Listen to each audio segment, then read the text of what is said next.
Okay, so we are continuing our adventures in Hyperborea with, oh my god, I hit myself in the face. Someday I'll do that really cleanly. Astonishing Swordsman and Sorcerer of Hyperborea. This is, I think, the fourth session. The PCs are in Zimbala. It is the 17th day of the 7th month, so C day. And most of the day has gone by with the party kind of spreading out and doing various tasks on their own at various temples. The Temple of Rael was visited by our bard and assassin. The Temple of the Raven was visited by our purloiner, right?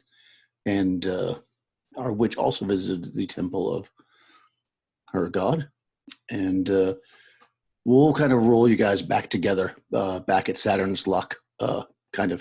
I mean, again, it's light all the time here. So it's nighttime, but it's not nighttime. You know, it's like we'll say the eventide bell is rung, and you guys are back at Saturn's Luck together.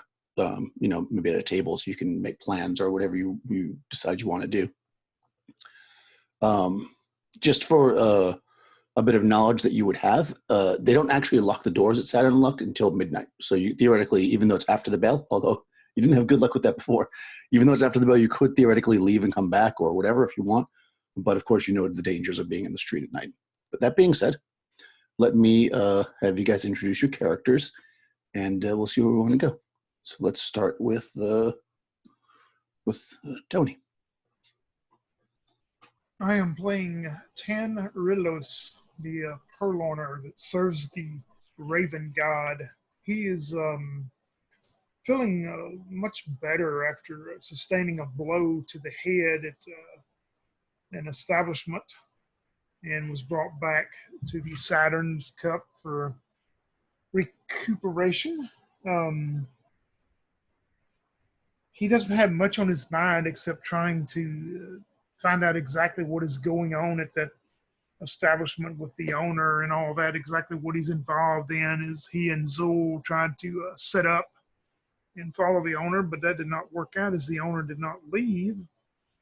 And then a visit to the temple provided him some information and has him puzzled about what he should do, but he's sitting there fully dressed and refreshed, and after getting his hair trimmed and a shave, he's kind of twirling his mustache, just wondering what the party's going to do next and where it will take him. That is Tan Rilos, the purloiner. Excellent. Let's go next to Crystal.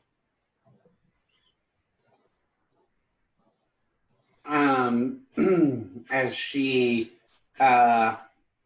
dances to some of the music that's still being strong as the celebration of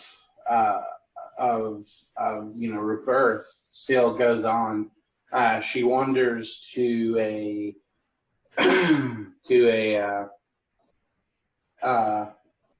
postman and hands him a letter and says, make sure that this letter finds its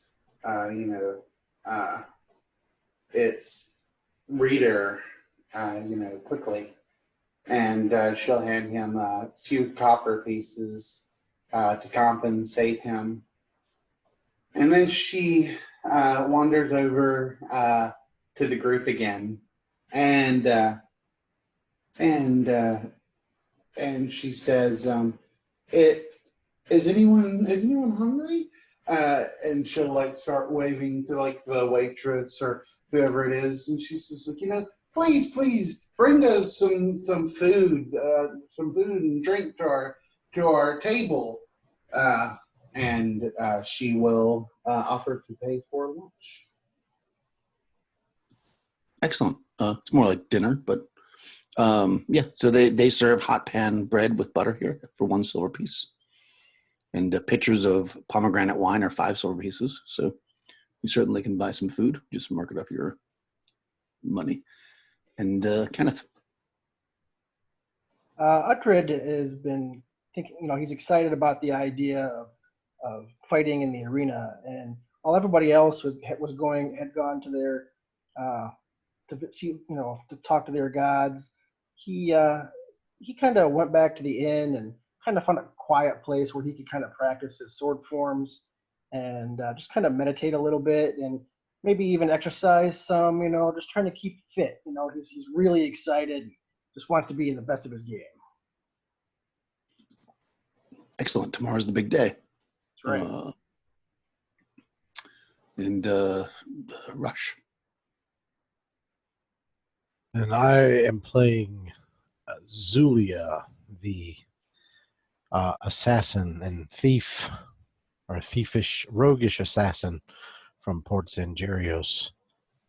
Of course, most people, except for maybe Tan, have no idea exactly what she does or what her profession is. And through the exploits so far here in Zambala, lots of things have happened.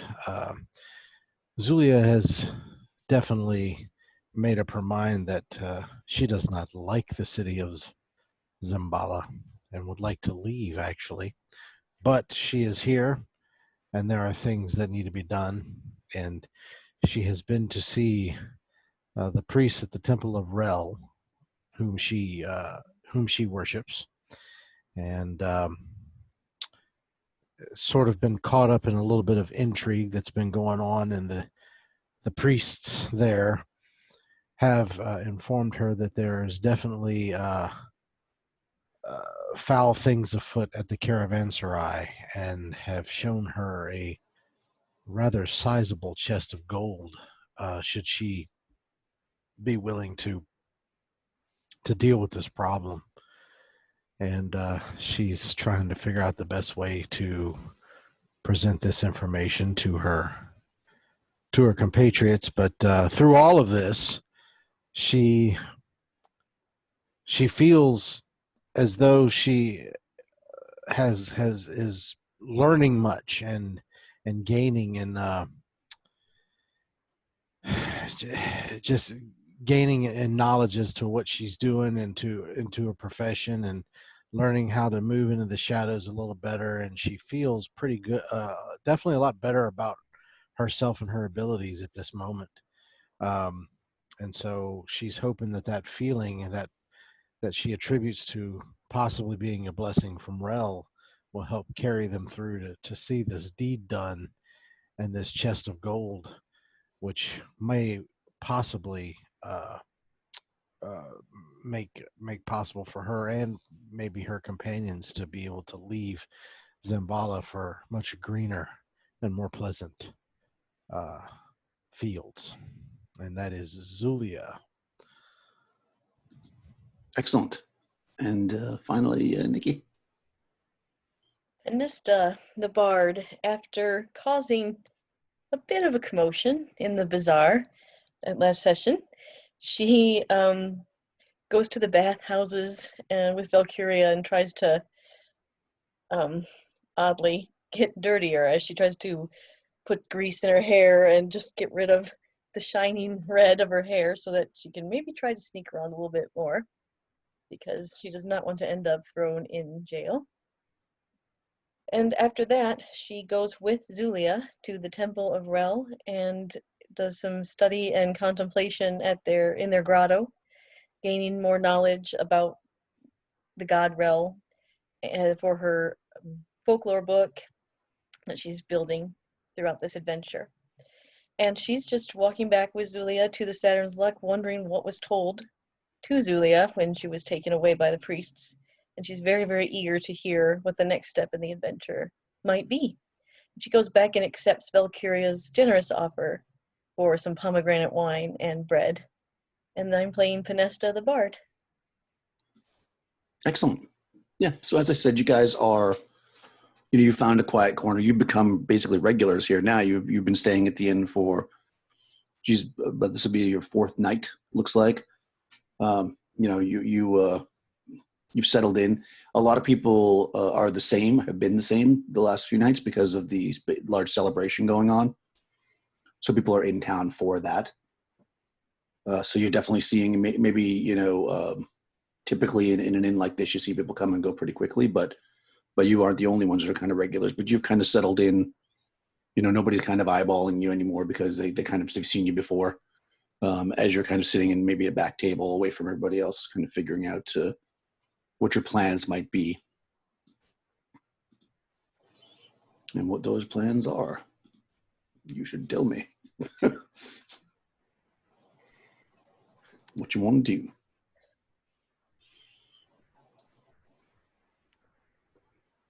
Well, did Tan and Zulia tell us what they learned at their respective temples?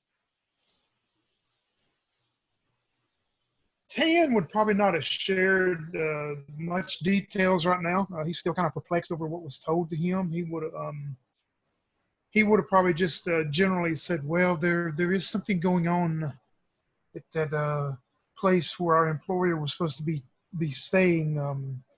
My contacts could not tell me any exact details, but there is definitely something going on there that is not on the up and up."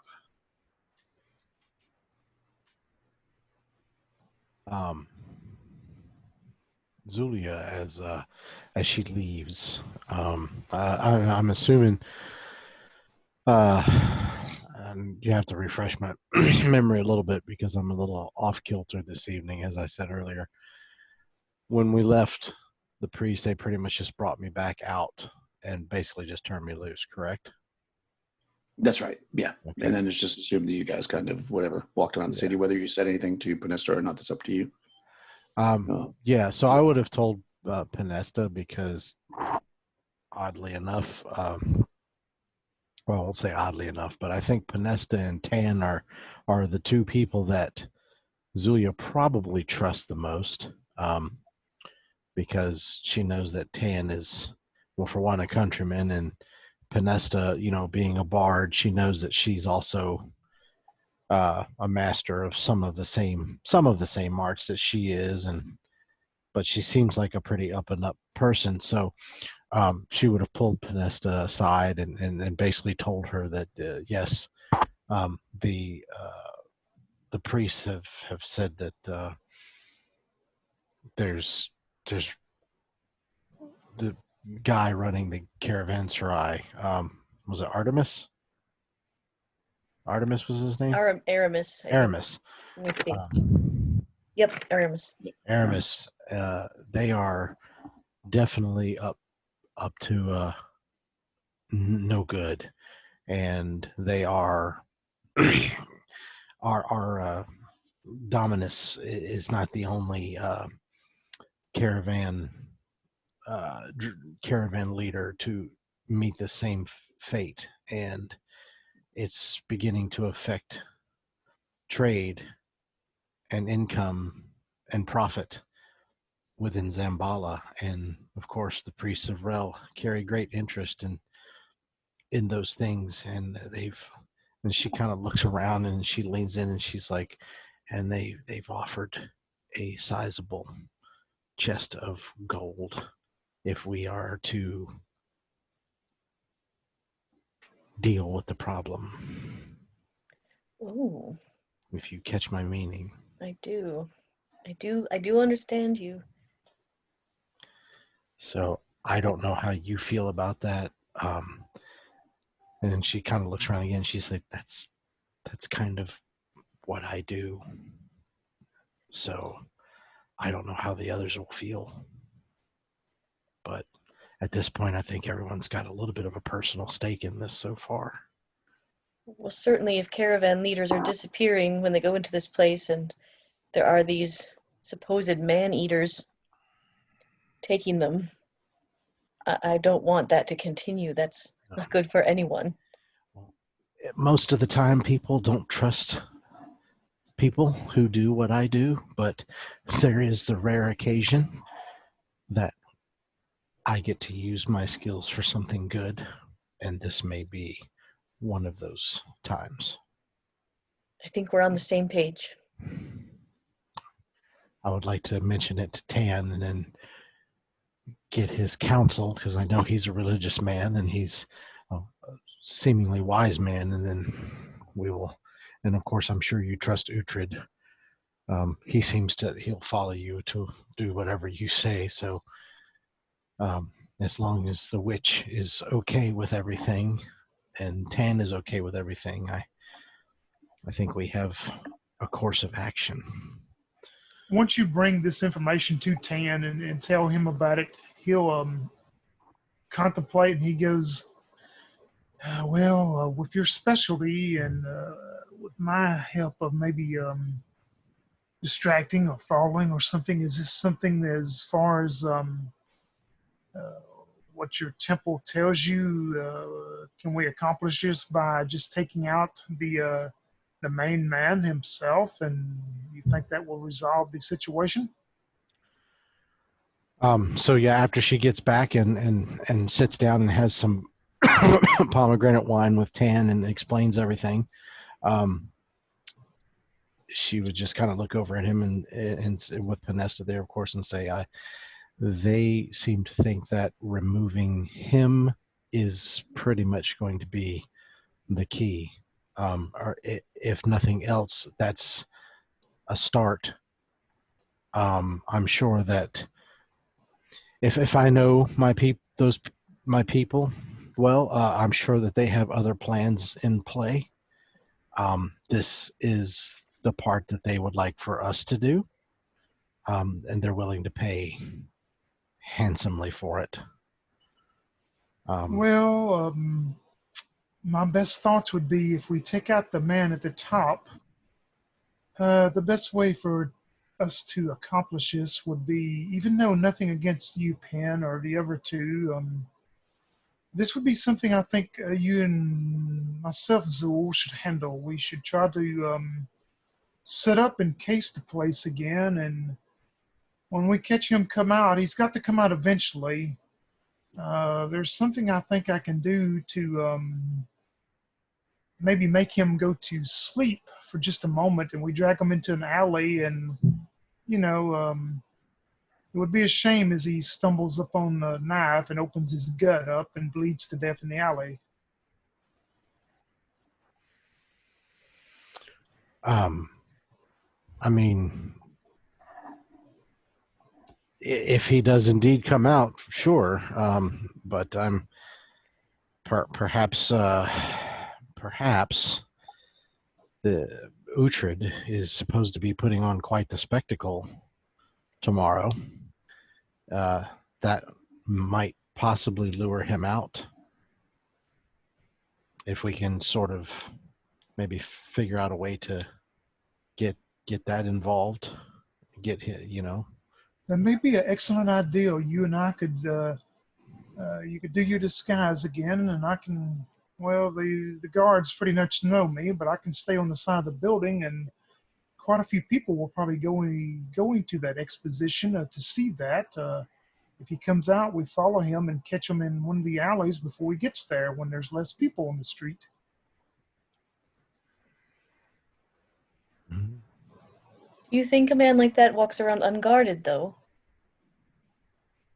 You would be surprised at what some of the arrogant people will do. A lot of them think they're untouchable. Perhaps. Well, this sounds like a good plan, but maybe we need a plan B. Zulia, did you say there was a tunnel that might go to the Caravanserai? Did he tell me anything about I that? thought I remembered you saying something about that when we were walking back to the inn. No, they didn't tell you anything about tunnel. No. Wrote it down. No. Perhaps a plan B would be Panesta and possibly Valkyria would probably be recognized too.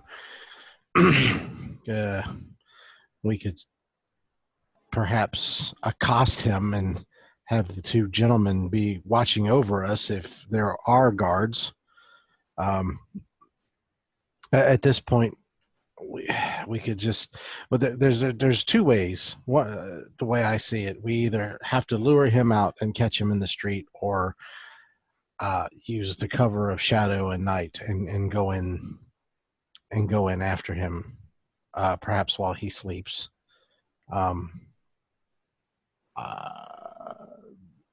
So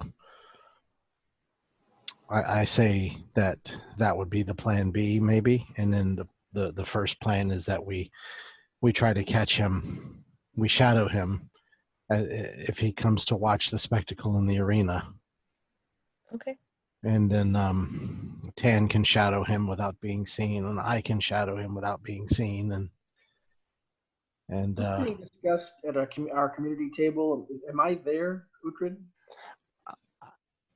I would say probably at this point more than likely. Uhtred would say, maybe you could catch him going to the latrine. Oh, yes, a crossbow bolt. Yes, I've heard that's a good way to do it. Yes. It would certainly make things easier, if not messier. Maybe we could hire someone shorter. He's a rich man, right? He'll likely be drinking during this event. What if we could get to him in that way? Ah, you're speaking of using the coward's way of putting something in his drink? I'm merely suggesting that I call upon my ancestors to cause him to drown as he indulges in too many luxuries. And not to speak ill, but I mean, let's make no bones about this. We are talking about about murder, and the man is a coward himself. If my ancestors judge him unworthy and he dies, and that is not murder, that is simply the vengeance of fate taking its toll upon a worthless maggot. We've been here a few days now. People tend to disappear or die all the time. Well, it is the Raven God, satiates those that are gluttons, which this man is definitely a glutton. Maybe his time is past, as we should say, and it is time that he leaves this world. On that we agree, Dan. Like my father used to say, when asked about the definition of a fair fight, he would say, "There's no such thing." So. Well, the only problem I have is that before we use the coward's way out of putting something in a drink, I believe if you're going to pass judgment and satiate someone's soul, you should do it face to face.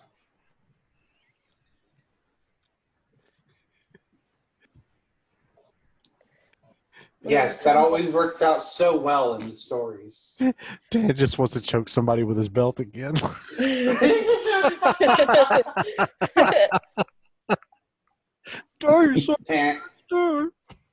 Tan secretly into bondage. Yeah. Okay. Little do you know. Hey, I got a quick question, Daniel, for a party-wise question. Even though I wasn't there at the dock, when they talked to the dock master or whatever, was the like all the merchants stuff that he took in to trade and sell, it was all there, or it's missing also? I don't remember. Ooh, Yeah, the stuff was there. It was there, so none of it's missing. Okay. Yeah, the stuff was there, and she had already distributed and had cash to pay him. All Just right. couldn't pay him I knew because- she had the cash to pay. I wasn't sure if we ever asked that question about the actual goods on the wagon. So that's Well, I mean, to ask. she We would've was going noticed to it, and she got the stuff. So Yeah. Okay, gotcha. you would. I mean, she didn't specifically say that, but yeah, you would know that she certainly wouldn't pay if the stuff wasn't there. Well, plus, I mean, we would have seen the wagons and seen them empty. So there's that too. Okay, cool. Yeah, I mean, you didn't see the wagons, but yeah, she told you. Oh, okay. All right. Yeah, so that rules out the caravan owner guy would have been hawking and stealing the items. Then, okay. No. Well, then Zulia would say if that's the case, then I would say that I would look over at Uhtred and say, "You, large one, have quite a fight ahead of you tomorrow. Possibly, maybe not." And I would say that, and then I'd look at Tan and say, "And you still took quite the bop on the noggin." I say that we perhaps spend a quiet night, resting and having some food and a little bit of wine or whatever, and get ourselves rested and ready for tomorrow. I do not want to be caught unawares or weakened. Well, of course, and I may retire early because you can only your well the eyesight of watching the naked witch dance around. I mean, only so much of that you can get until you just kind of get a headache, if you know what I mean. I'll be in my bunk. Yeah, I mean, if there's nothing further that you guys want to do, you can rest, and since you're in a comfortable locale, you can heal 1 hit die if you're hurt, and of course in the morning, whatever you guys can memorize any spells, whatever you need to do. I'm actually good. Cool. Since Vel knows that Penny has fairy fire, she's going to replace her fairy fire with scare. Okay, cool. So Yeah. I've memorized enlargement and scare. Or Valkyria has. Nice. All right. Okay, yeah. So the night passes. Nobody wants to do anything other than just kind of have a good time at the place. Well, Do some Uhtred knowing he could die tomorrow, he wants to find somebody, to maybe warm his bed tonight. But other than that, Okay. You've been So giggling. make a test. Valkyria is in the group. Well, you won't have to roll for that. You may have to give up some coin, though.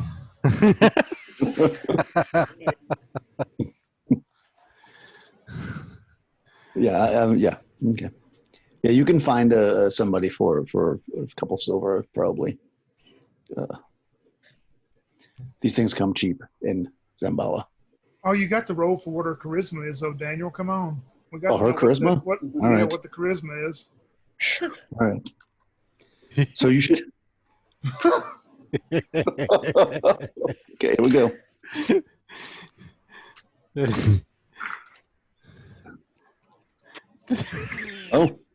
Oh, okay. I mean, you were drinking. Charisma's not bad. I have my beer goggles on. Yes. Yeah, she's not the most beautiful girl of the place, but she does the trick, I guess, or guy, whatever you want to indulge in. There's plenty for anybody. Okay, good. The morning comes. I mean, it's always light for the most part, but you hear the bell, the EOS bell, the morning bell, ring, and people start to get themselves up, and people immediately are.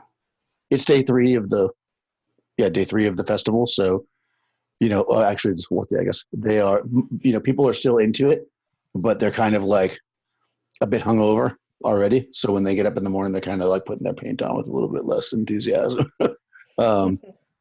People are kind of gathering to continue their festivities. How many days? What's that? How many days is the festival? A week. Oh, It ends on Saturn day. okay. So yeah, you've got 4 days, including this one, left in the festival. Okay. It's a long one. Yeah. And, this is like the hump day, basically. So you're going to fight at the 7 men that are on fire, right? At noon. So you got like 6 hours, basically.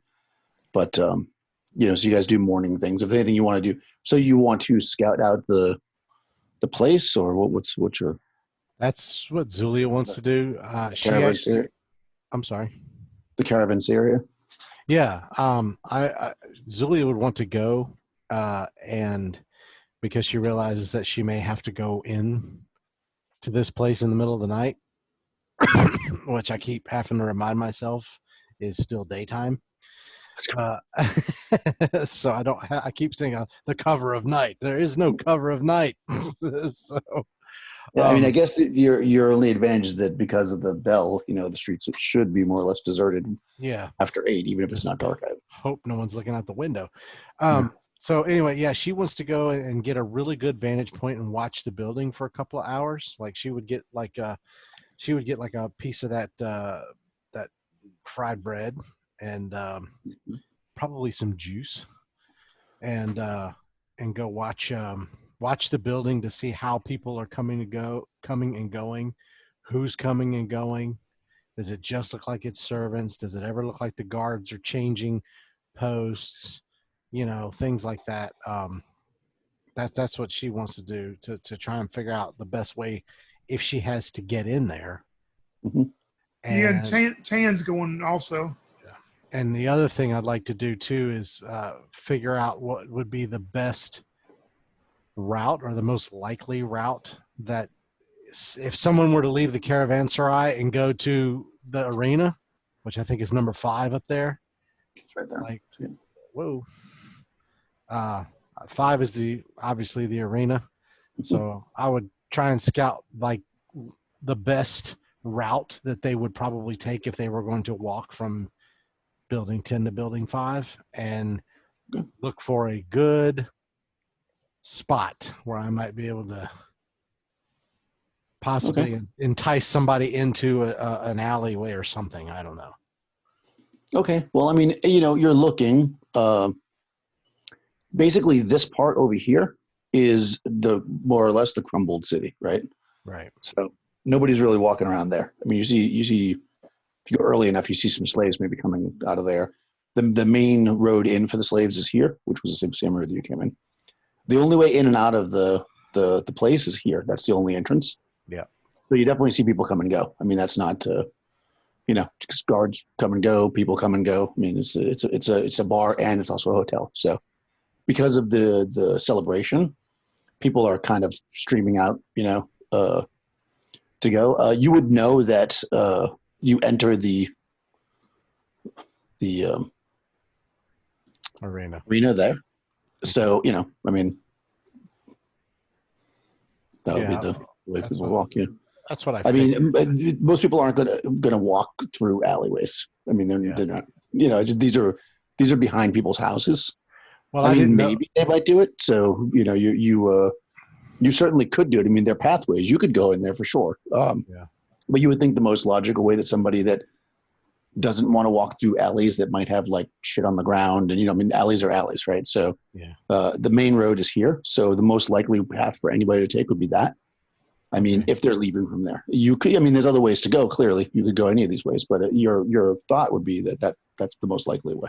Okay. Yeah. I mean, you don't really know, but that's. Yeah. All right. Well, that's what I would spend a good portion of my morning doing then, just getting all that down and finding good hiding spots and stuff like that. So. Yeah, I mean, you could hide in any of these. Again, it's not dark, so. Yeah. But you could pull off in any alley, any of these streets. Because when I say alley, I shouldn't say alley like. I'm not talking about like skinny alley with trash cans. Like alley meaning like more narrow street. These main streets are very wide.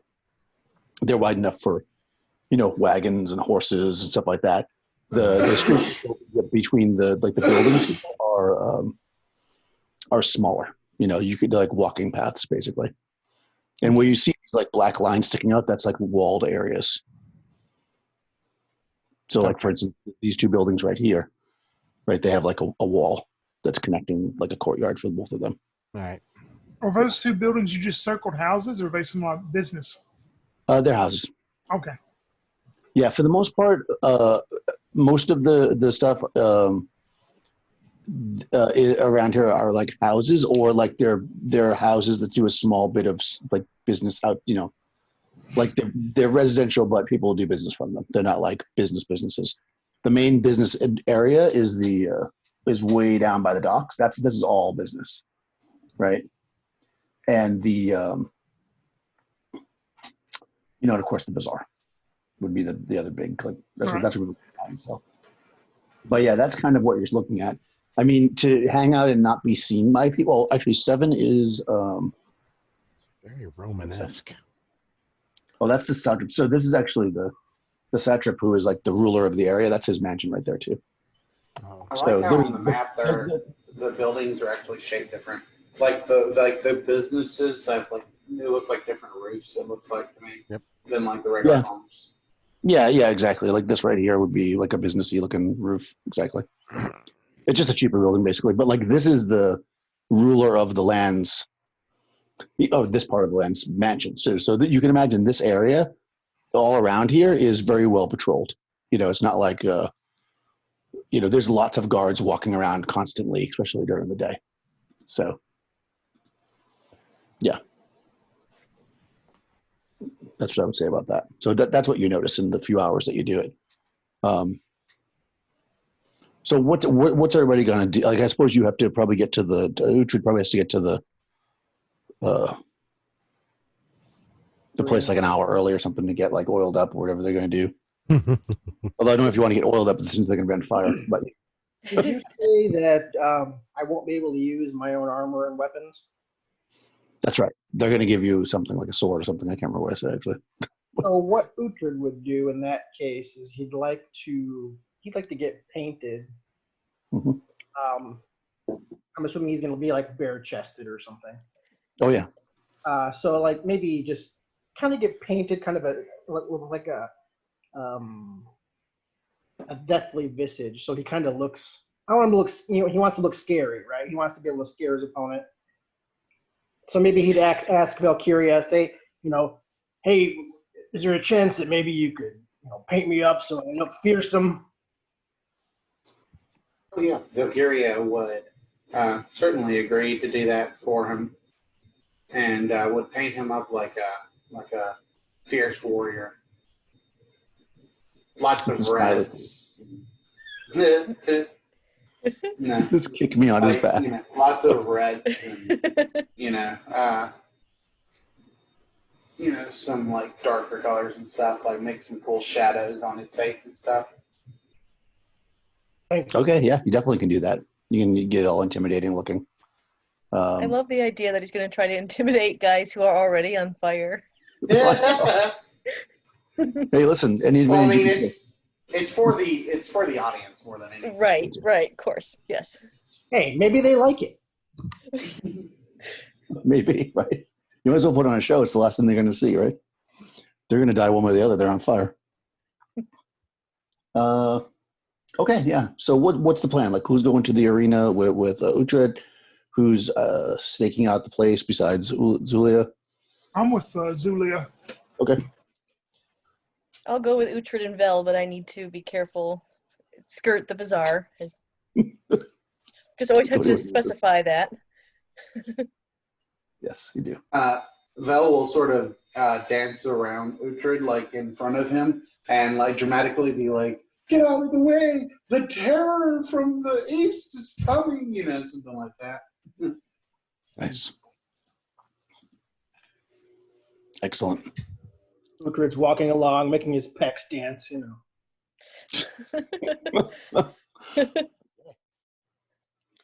Fantastic. All right, so at the arena, you're getting all done up. Whatever weapon you want to use, they'll provide you. So whatever you want for your weapon. Well, I'm a bastard sword. I have a mastery and bastard sword, so if they have one of those, that's what I'd like to use. Yeah, that's fine. They'll give you a bastard sword.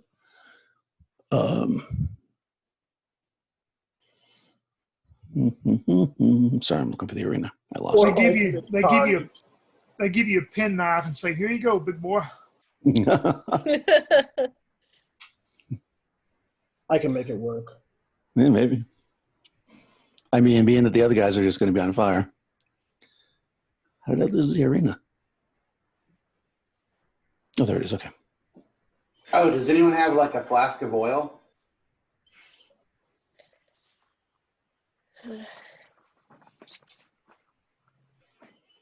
I do, but No, I'm not with you. No, I did not take that. No. Okay.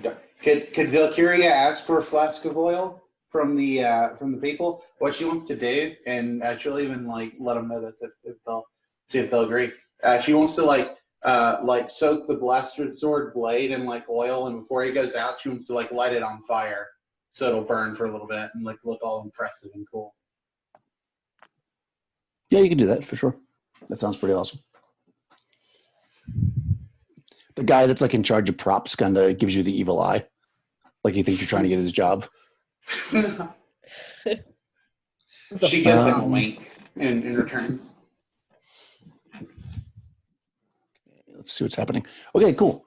So just about 11:30-ish, like a little bit before, the bells start to ring, even though it's not obviously time to go inside.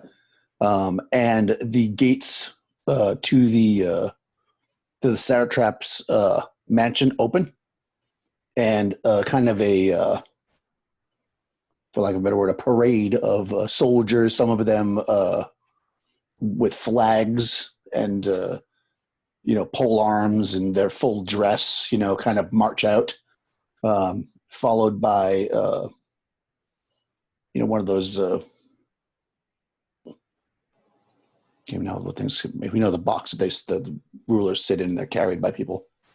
One of those things carried by slaves comes out, and then followed by more soldiers.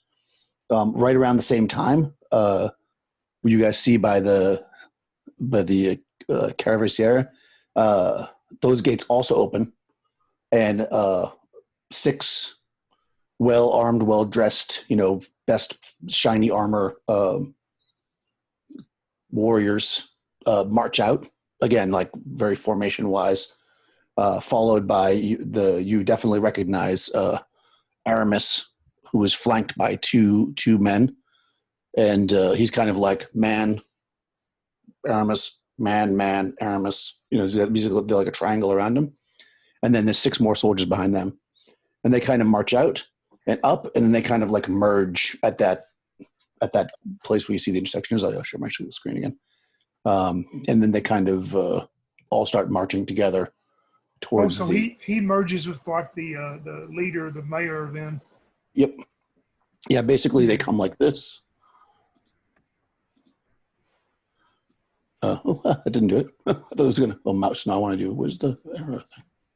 There we go. Yeah, he comes out like this, like this.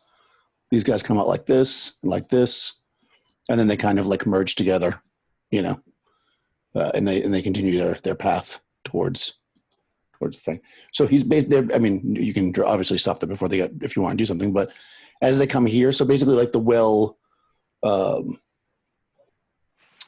first like group of soldiers goes past, and then Aramis is like, and the satrap, and then Aramis kind of joins behind him, and then followed at the end by the rest of the satrap's soldiers. So he kind of gets in like the formation. He doesn't get ahead of them. They don't like mix. They just kind of get inside of it. That makes sense. It's like a parade, basically. But I don't know. They were going pretty slow. So if you wanted to make some kind of a move, just let me know what you plan in. Tan definitely would not. I mean, he's wise enough to know, but that's too many guards. Yeah, I really, really wish I had poison now, but I did not get any, because I would totally go sneak into his bedroom and wait. Or I'd sneak into his bedroom and poison the wine that's in there, but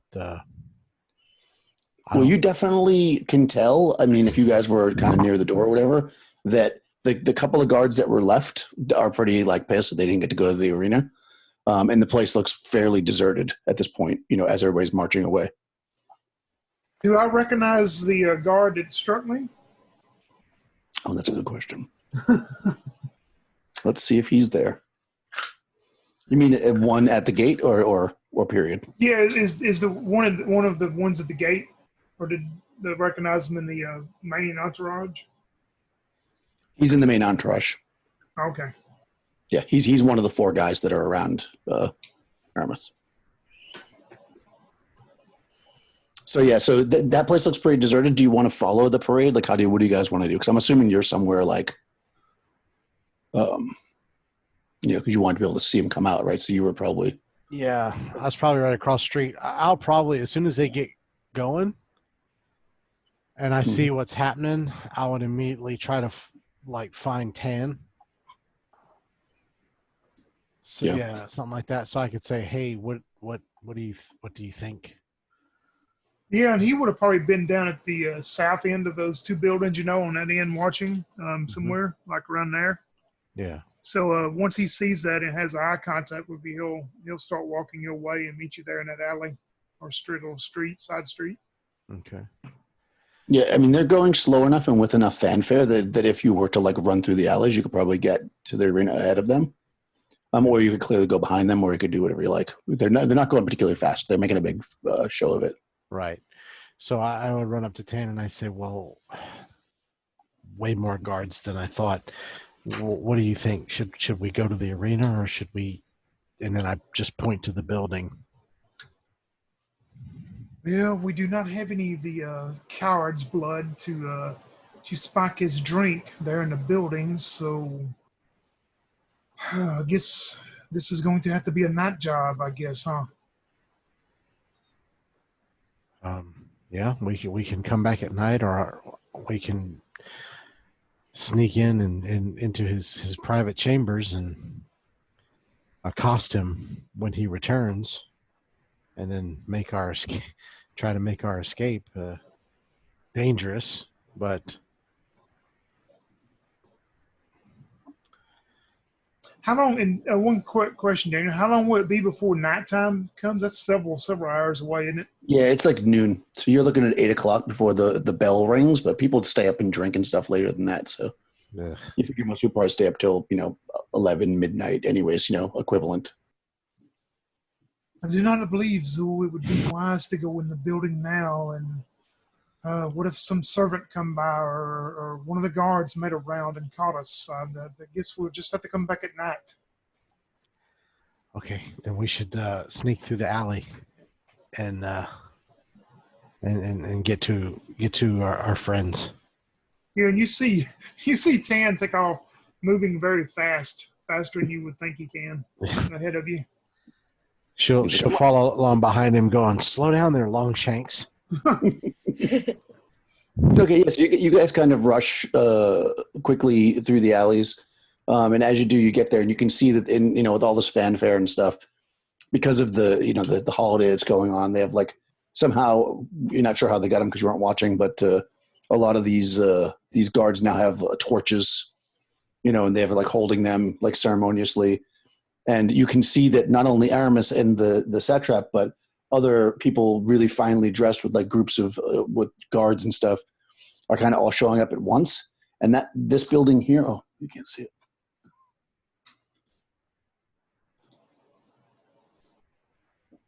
Uh-oh. This building here, number 6. This is the Blood Tower. So the gates are open, and the big doors at the bottom are open, I should say, and the kind of very rich are being herded, including Aramis, into there. He takes 2 of his bodyguards. The other 2, and plus the general kind of footman, stay outside for a little bit while this is all going on. And the satrap goes in too, and other rich people, and they kind of close the doors of the tower. And then slowly you see the kind of the rest of the soldiers that didn't go up there. They make their way into the arena to watch the show.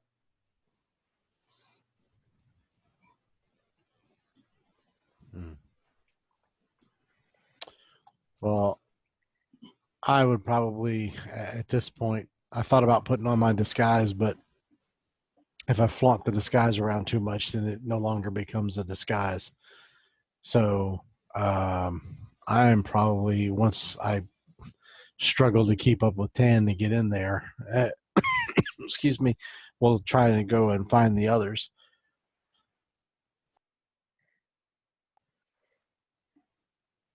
Yeah, you can do that. If you want a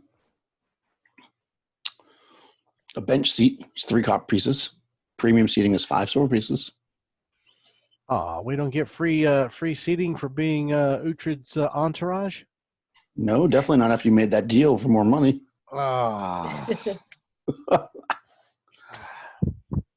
That stingy bastard. Yeah, I mean, if you get bench seating, you're basically right on the ground. I mean, there might be a chance that you might get like stabbed or something by mistake. That's awesome. Premium seating gets you up off the ground a bit. And then Oh, a that's private booth is 5 gold pieces. Somebody wants to have swagger. I'm gonna go for the bench seat. Okay. Oh yeah, me too. Going I got cheap an route. extra. I got an extra hit points this time. I'm ready to go. Nice. I'd probably sit with Zulia and Tan. All right. Yeah, so you get in there, and it starts off with some basic gladiatorial stuff, before Uhtred has his go. About an hour or so of kind of build up, if you will, and then finally the bell again. The city bells ring again, and the Arkin, the gladiator, leader or owner or whatever it is, he comes out and he makes a show of whipping his whip and talking about making a big deal. And some of the priests come out from the various faiths and they talk a little bit about rebirth and this and that. And then after that's kind of passed, these 7 men are led out, their hands tied, and they seem to be soaking wet. As they are brought out before, and they call Uhtred to come out into the arena.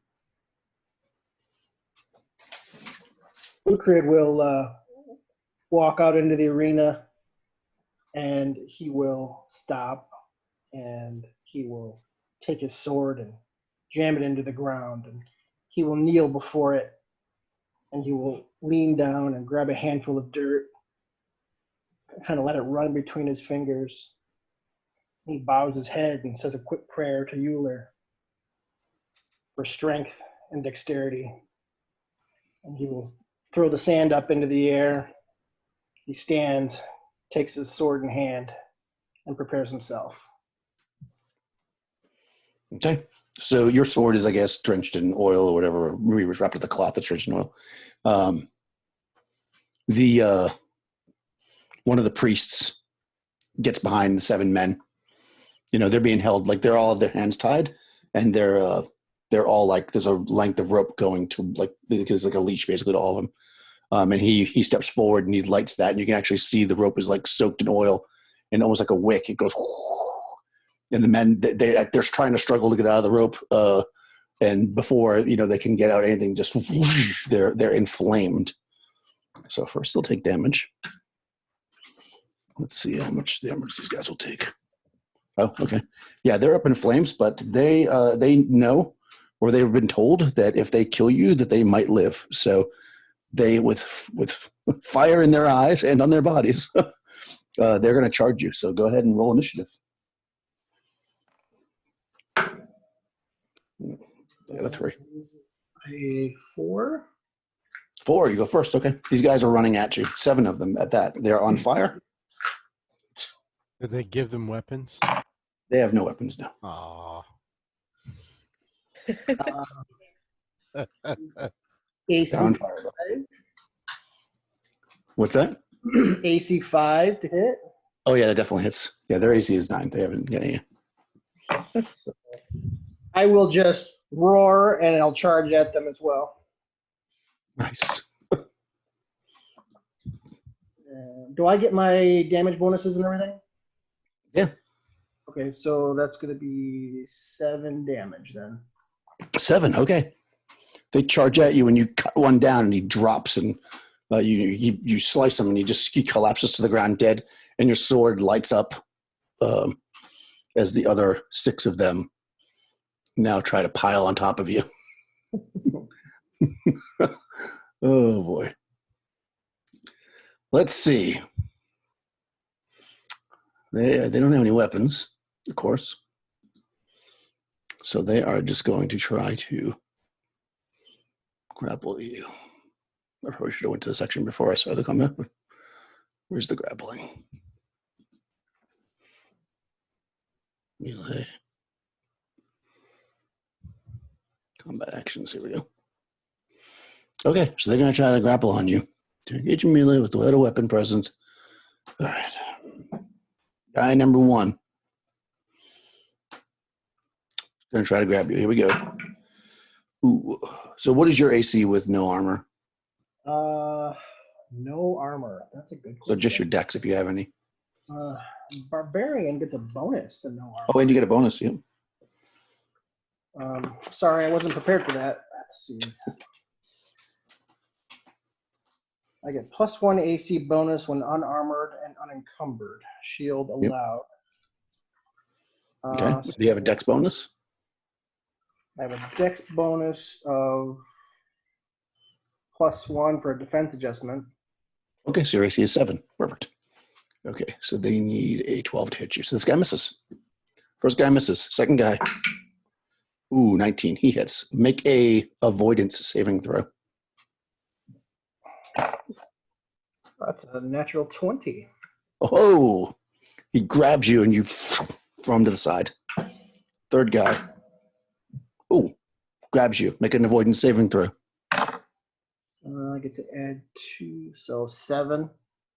7. Okay, what did you need? Oh, I don't know. Avoidance. Well, my avoidance has a +2. Oh, saving throw, 16. Okay, so you would have a plus. The 7 was with the +2, or? Yes. Okay, so you missed by 9. Okay, so that's more than 5. Okay, so this guy's got you, and he's going to try to choke you out next round. That's the third one. So this guy's got you. Awesome. Fourth one misses by a mile. Fifth one misses. Sixth one gets you. Make an avoidance saving throw. So that's 15. Just under. 15. Okay, so so he gets you then, and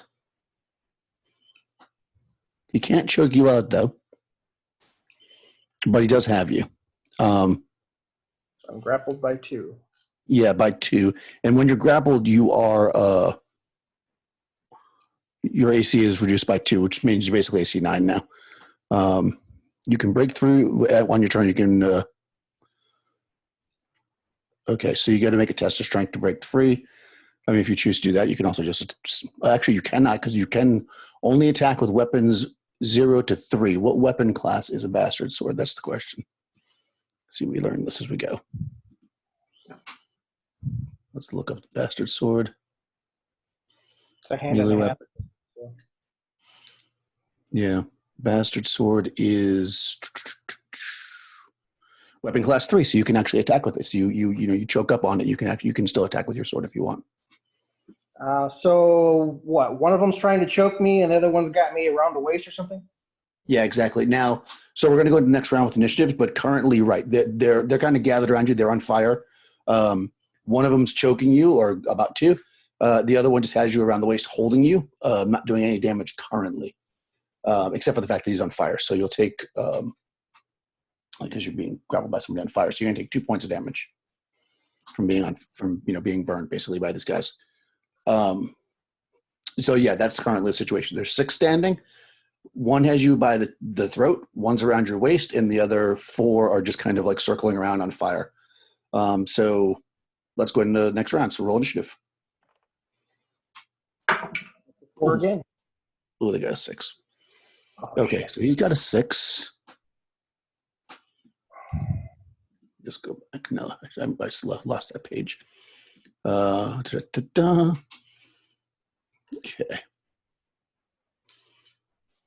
Saving throw fails if everyone. Okay, so the next round he can choke you. So he's going to choke you. I guess I can roll any die for that. Okay, he's doing 1 point of damage from the choke. Okay.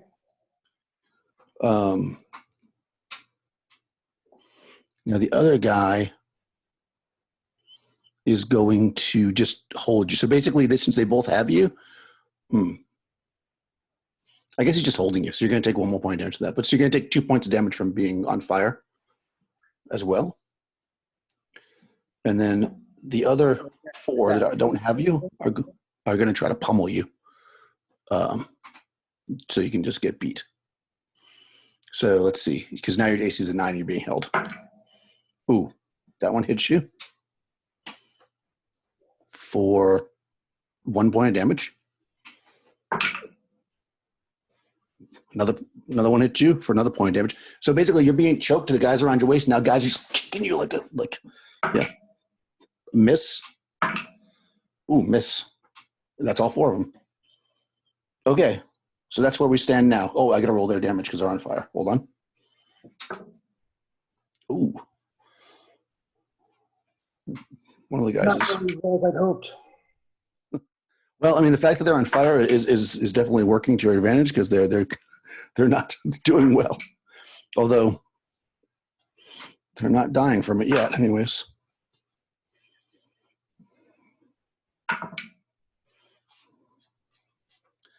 Nope, none of them died that round. But it is your turn now. One guy has you around the neck. The other guy has you around the waist. You have 2 attacks. Okay. First, I will attack the guy that's trying to choke me. Okay, fair enough. That is a AC 4. Yep. Oh, wow. That's going to be 8 damage. Oh, yeah, he's dead. So he falls back. And he falls back. And the one that's got me around the waist,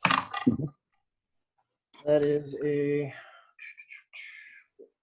AC 5. That hits. Okay, that is 9 damage. Oh, yeah. All right, so you're like, oh, they're kicking you, and you just kind of shook, and he drops, and then you step back and chop the guy that's got you around the waist, and they both fall dead. So now there is 4 of them left. None of them are currently holding you. Let out a roar in anger. You know, "Arrgh!" Nice. All right, roll initiative. 2. 6. All right, go for it. You got 4 of them standing. 4 standing. 4 standing? Didn't I kill 3? There was 7 of them, wasn't there? Okay. Yep. I will roll to hit. That is, I mean, that's a, that probably misses. That's going to be, yeah.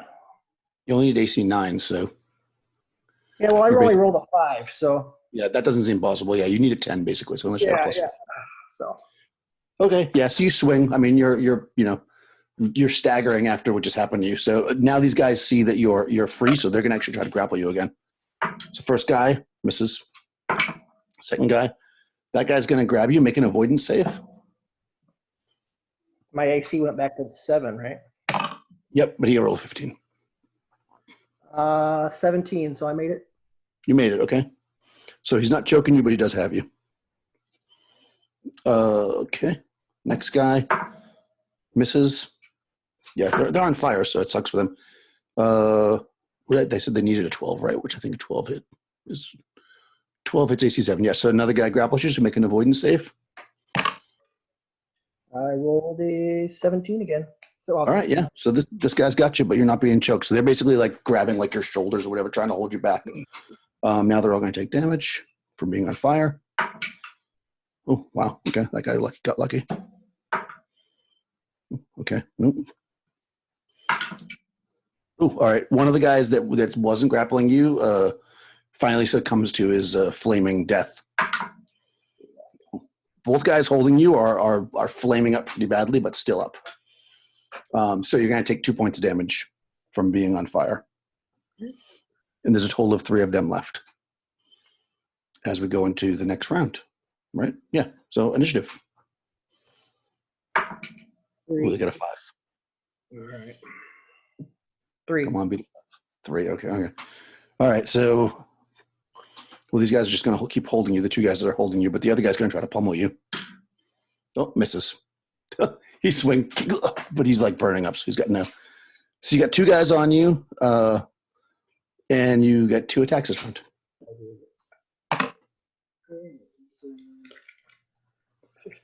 So AC 4 It's is 7 damage. Oh yeah, that guy dies easily. You like Oh, I rolled a 2 on that one, so I missed that one. Oh, okay. And you swing around to make an awesome attack back, but the guy just kind of steps back away from you. However, okay. So you're being held by one, so you're gonna take 1 point of damage. Okay. And there's 2 of them standing. Oh, now they have to take fire damage. Okay, the other one's holding you falls back on the ground, screaming in pain from being on fire, and dies. As does the last one. Woohoo! So you're now standing there, bloody, but standing. There's like 5 or 7 guys laying around you, all on fire, kind of smoldering out as they're. You can smell the charred smell of flesh. Everybody in the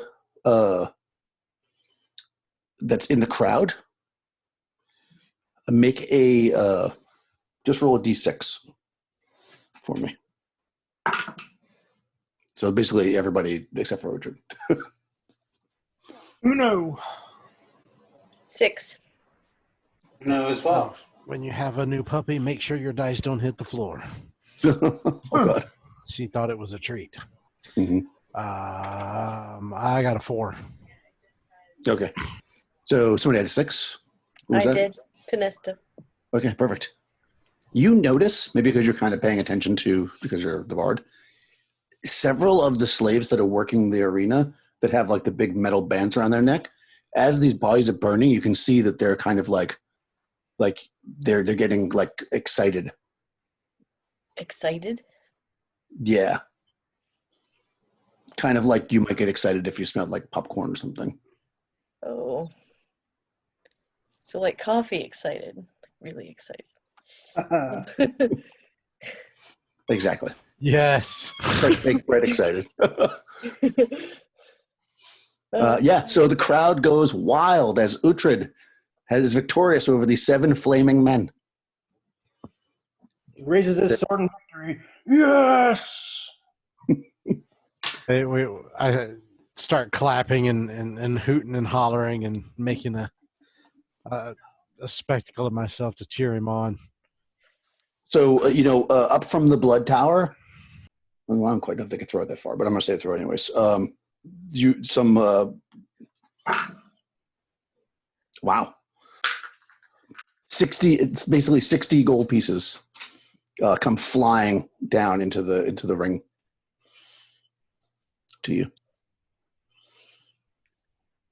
Holy Can shit. I pull if I say next to say probably sit next to Zulia, can I pull her aside and kind of point out the slaves are acting strangely? Do you notice that? If I look after she mentions it, am I able to pick it up? Yeah, for sure. Yeah. So yeah, they look awfully hungry. That's not it. I'm sorry about the squeaking, by the way. That doesn't look good. That's not good. A good sign. Something has a hold of these people. And she starts to kind of nervously tap her nails or her fingers across her own thighs as she appears to get lost in thought. Okay. So they'll bring Uhtred in, and they'll clear the field. So there's like a little bit of time in between, and then the next fight start up, and there's some men that are going to fight a saber-toothed tiger. I mean, if you want to stay and watch it, you can.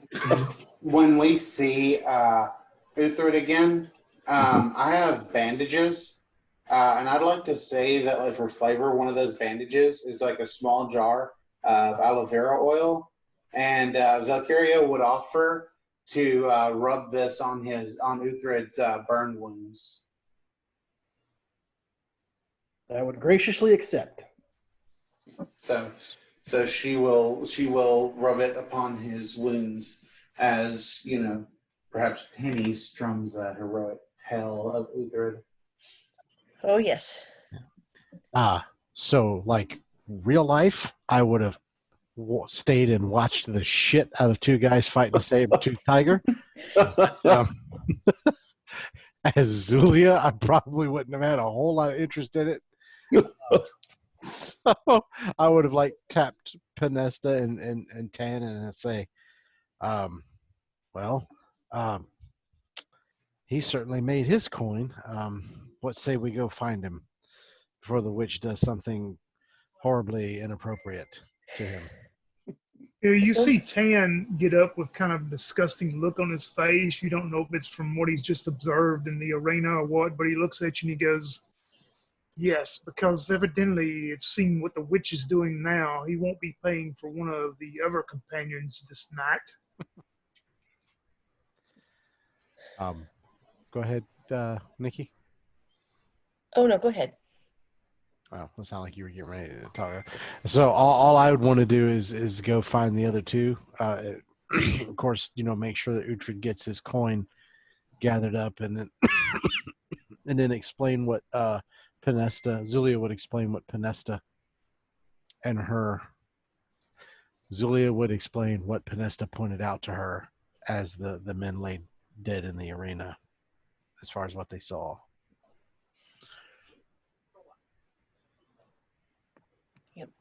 And then gauge for reaction or whatever. Well, we were told about man-eaters. Right? Yes, but I didn't realize that it appears to be a lot more of the slaves than we thought. And if it gets to be too many, then I fear that the slaves are gonna. Oh my God! What if they just suddenly just went wild within the city walls themselves? That is when we flee. We either flee by foot or we run to the docks and we jump on a ship. Wait, are you saying that the slaves were interested in the cooked meat of other men? Yes. Yeah. Oh, and congratulations, by the way. I didn't say it before. Uhtred will. I would share out 5 gold to each of my companions. I will make you a fantastic song for this gold. So everybody gets 5 gold. Tan looks at you when you give him his 5 gold and he goes, well, thank you. I will donate some of this to the temple that I serve to help continue to guide me to protect us all then. Excellent. With this, I shall buy us a leaf. Leaf. Oh, Lotus Leaf. Lotus. Yes. Yes, absolutely. Oh, boy. We must do that. Oh, I would have figured you would buy out a trio of companions for the rest of the evening. I do not need to buy them. They will come willingly. Oh,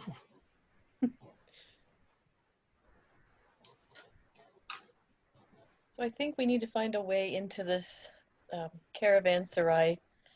We need to find out what's going on. Something is even more rotten than I anticipated.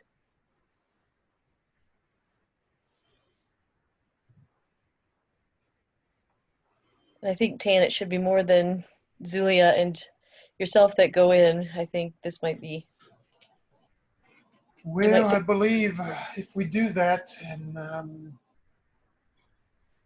there may be some of us that will not leave the place, if you understand what I am saying. I would hate for it to be any of you 3 that do not have the talents that Zul and I possess, but if you insist, of course, I would not stop you. I would only ask that you do your best to make your way in there as silent as you can. And if it comes down to a fight,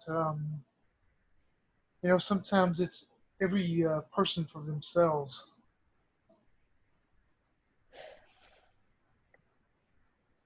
I understand. We have much to think on.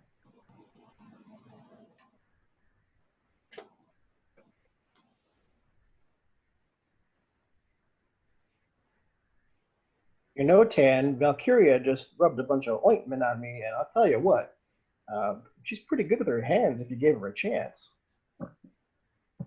Yes, I observed that from the seat I was at. I don't know if Vale wanted to You know, did they say they were hiring for more ladies of the night? So Zulia would lean forward over to Uhtred and go, "He's a pretty religious guy." Just shake my head. Valkyria will stand up like seductively and kind of like, run her hands over her, like up her body and over her breast as she says, "What's the matter, Tan? Does your church not allow you to have fun ever?"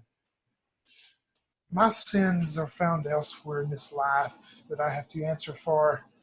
But if the gentleman at the place, wasn't he looking for more ladies of the night? Do you think you could use your hands and sneak in there and maybe get a job? Perhaps I could have before you grabbed his binder and were taken out in such a drastic fashion. Well, if you go by yourself, though, is what I'm saying. I mean, you have the charm and the wit, it would seem, and I don't know, whatever else things you use from your witch powers. Very well. I shall visit the bathhouse first.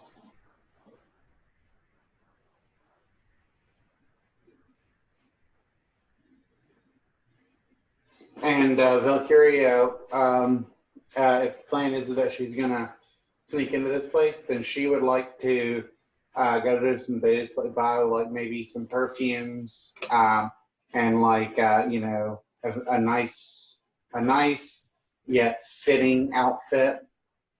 And then she'll like visit the bathhouse, put on some perfumes, put on the outfit, and she'll go by herself to try and get a job there. Heck, she would have done that anyway. Okay, yeah, I mean, you can certainly go and clean up. How much And go there. will it cost? Well, the bathhouse is a silver piece. I mean, Okay. if you want to get perfume, that could range any price. I mean, the most basic silver would be like a silver would be for like cheap perfume, but if you want good perfume, it could be up to a gold piece. It really just depends on how much you want to spend for it. Okay. And how much for like the clothing? Like another gold piece or so, or? 2 gold pieces for fancy clothing. Okay. Yeah, she'll go ahead and do that. It's gonna leave her a little short for the Lotus, but yeah, maybe think something will work itself out. Oh, well, I can contribute to that.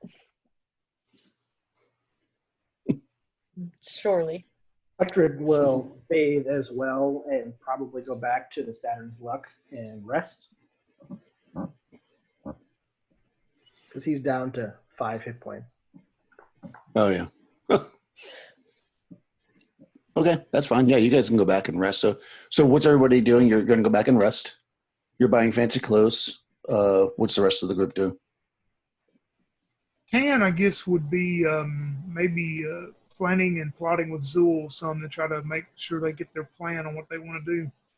Okay. That's fine. At this point, Zul would do that as well, but she would say, I'm not used to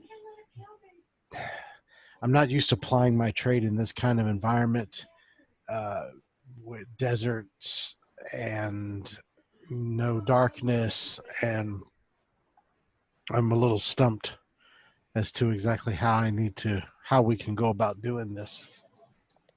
The cursed sun is it's just really pissing me off. This cursed city is not set well with me. I don't if love we- the slaves, but I do love the vitamin D. I will say that.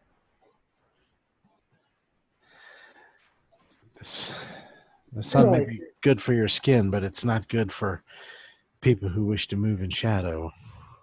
No. Out of character. She's only saying that because of where we live. Oh, yes. Virginia's the same way, just warmer right now. Zul, the only thing I know is if Vale pulls the shade down on him, so to speak, and gets into the establishment, at least if something goes haywire, she will hopefully be there with a dagger or two to at least help us. If it goes very bad, I will defend you to the end if you're able to get away. You seem to be well established at what you do, and you've proven yourself to me, I believe. If it's my time to leave this world, I will do so. But hopefully, we can accomplish what we need to.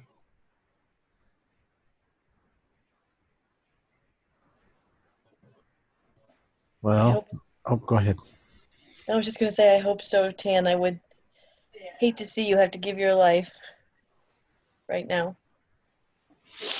Well, if it is, it will be to protect Zul and her escape, and maybe I'll have one last shot to return the favor to the coward that punched me out. That would be nice, yes. Well, we need to be discreet because we are all known associates of each other at this point. So if they catch one of us, then they'll be on to us all. Well, Tan might be right, and maybe it's best if I stay back, given my history in the town this far. Well, As much as I'd like to help you out, maybe he's right. Maybe it'd be better. your history is with the shopkeepers in the bazaar, and this man probably knows nothing of that at all. But we need to make sure we don't fail, and we make a clean getaway.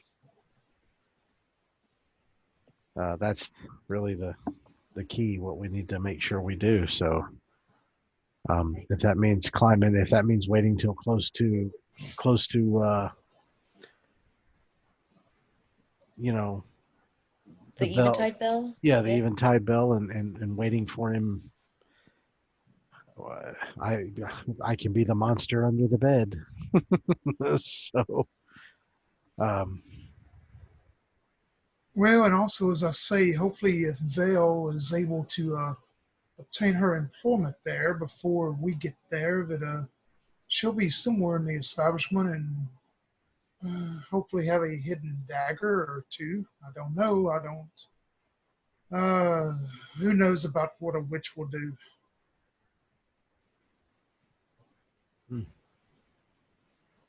Maybe she could, if she gets accepted as one of the bed companions, maybe she could, I know you're not a poisoner, Tan, but maybe she could poison either the guards or Aramis himself if he takes a fancy to her. Well, that is a good idea, but where is she going to obtain the poison? That is a quite expensive taste, let's say. That's true. Zulia raised her hand and says, I know where we can get some. Well, please indulge me. Probably from the Temple of Rel.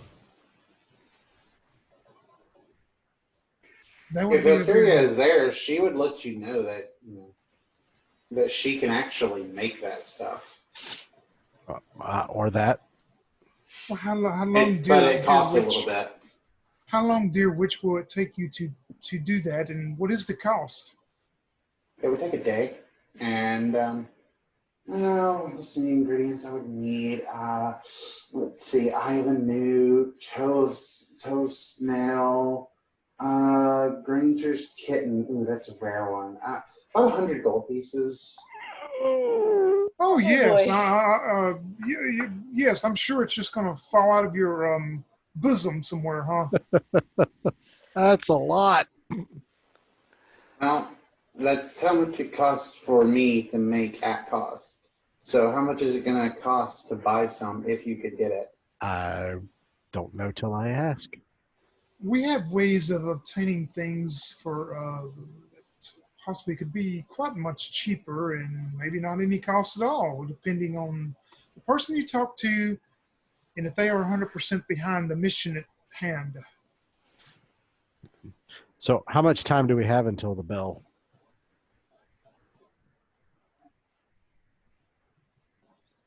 Sorry. Probably. Okay, so you did all that like 3 hours.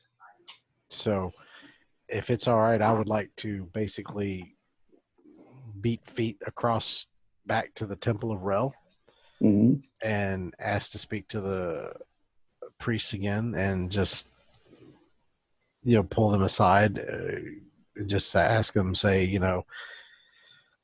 do they, I'm still trying to take care of the business that I've been set upon, and I would ask them for one of their more, to ask them, do they have a vial of potent poison that they could spare, and possibly the cost of which could be deducted from the chest of gold?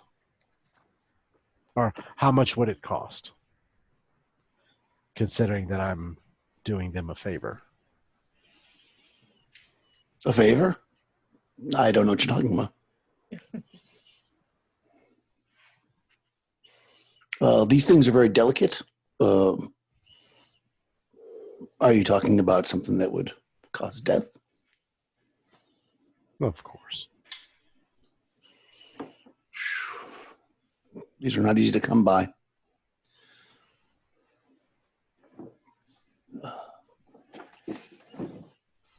Probably cost you about 500 gold pieces. Okay. Well, we will explore another option. Thank you so much. You're welcome. I leave. I'm like, not even going to try and haggle that. Yeah, that's basically the price of a ingestible 4, which is the one that causes death with the failed saving throw. Yikes. 500 gold pieces. No, we are not that kind of party yet. So, all right. So nix We're that stabbing idea. him to death. Yep. You're at the stabby level. Yeah, we're going When you old come- school. I When mean, you you come would back know and- that he offered, he told you that there's a problem with the man-eaters and all the connection, but I mean, they don't want any part of it. Like, Oh, he's, okay. it's not like he's like, hey, come back anytime. So You can his tell price. he's very comfortable that you're bringing it up again. It's like he doesn't want to hear from you till you did it. Gotcha. So his price may have been a go away price. Gotcha. Well, no, that is actually the price from the book, but just, I mean, meta. But I'm just, but yeah, I mean, but I'm just saying, like, yeah, just so that's clear. Like, he was like, yeah, we want this done, and look, here's a thing over here. He wasn't like, I'm going to give you this for doing, Yeah. Please don't come back. Yeah. Okay. Got Like, it. let's be a little more discreet there. All right. What were you saying, Tony? I was just going to say, when you come back, Tan would look at you and he'll go, well, maybe you should have let the witch go in there and wear some of her seductive clothing, and maybe you could have got it for a little bit less. No, I don't think they're that kind of. I don't think they're that kind of preacher or priest. Oh, that's true. Some of them, never mind. I wouldn't not indulge in that conversation. Your priest wouldn't have done it.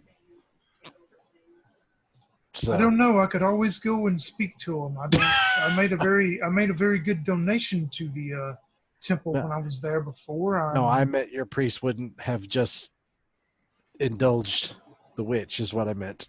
Oh, so yeah. No, I think that I think it's just better to do it the old way.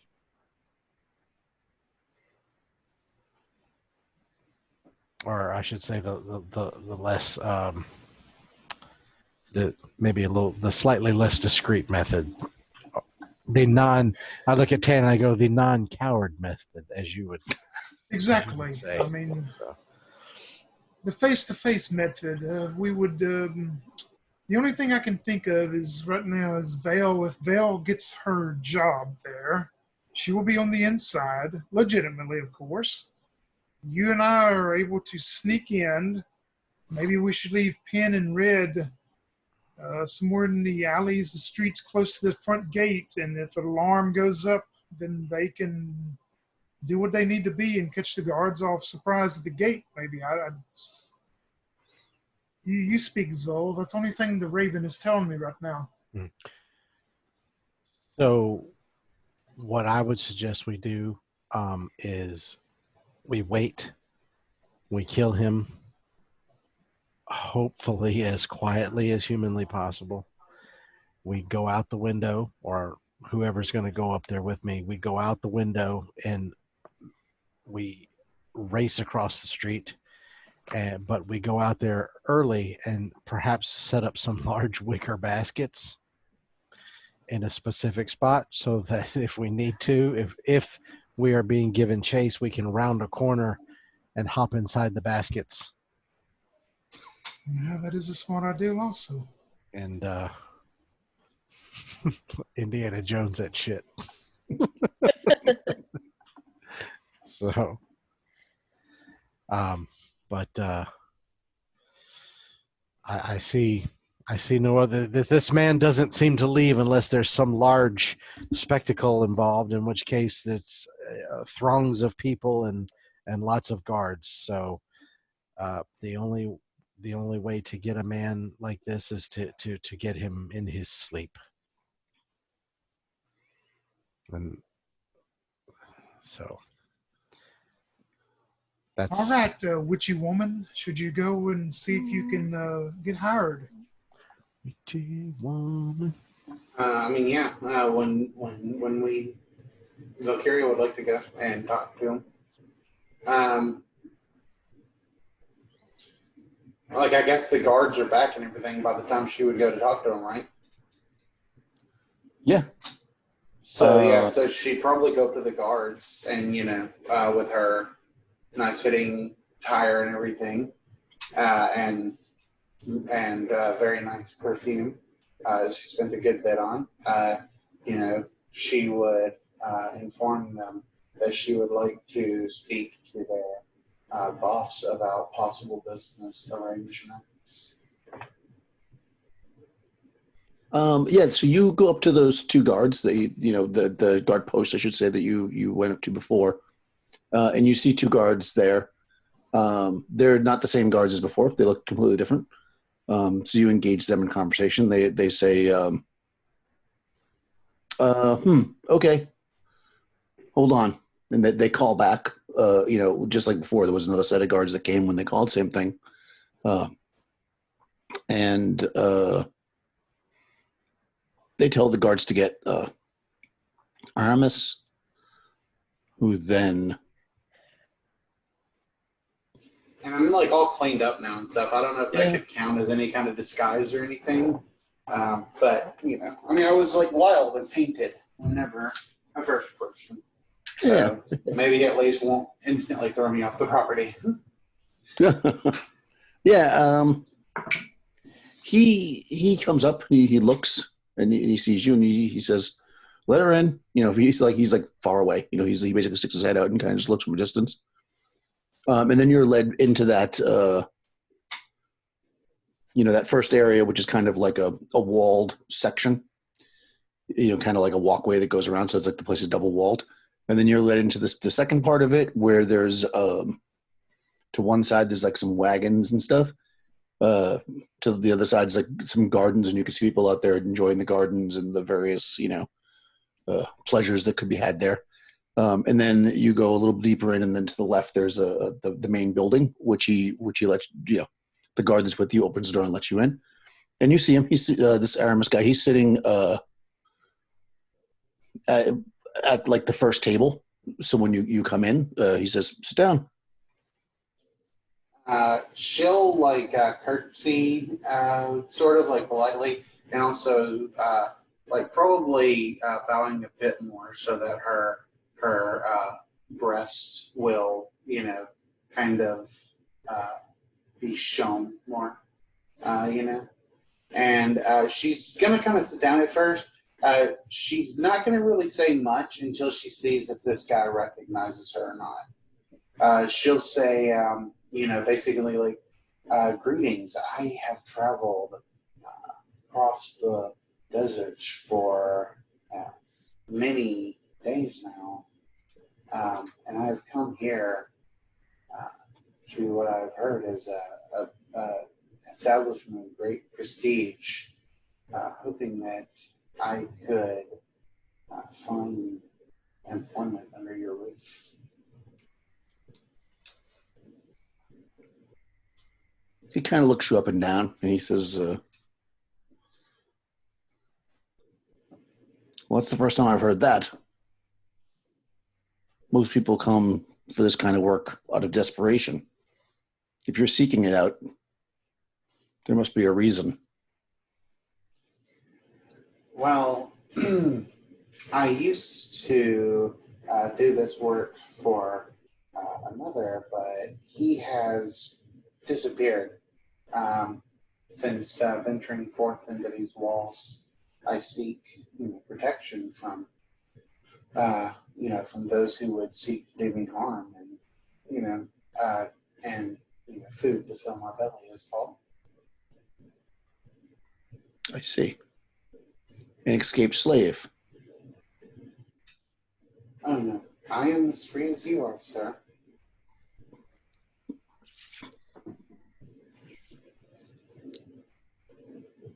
Hmm. He raises his hand and calls somebody to come over, who brings over a tray with drinks on it. And he says,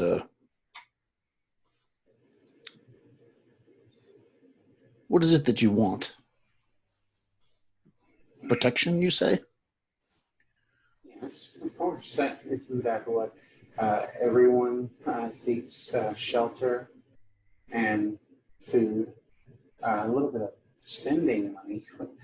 The marvelous bonus, of course, but I'm sure that is something I'd have to earn from on my own, with tips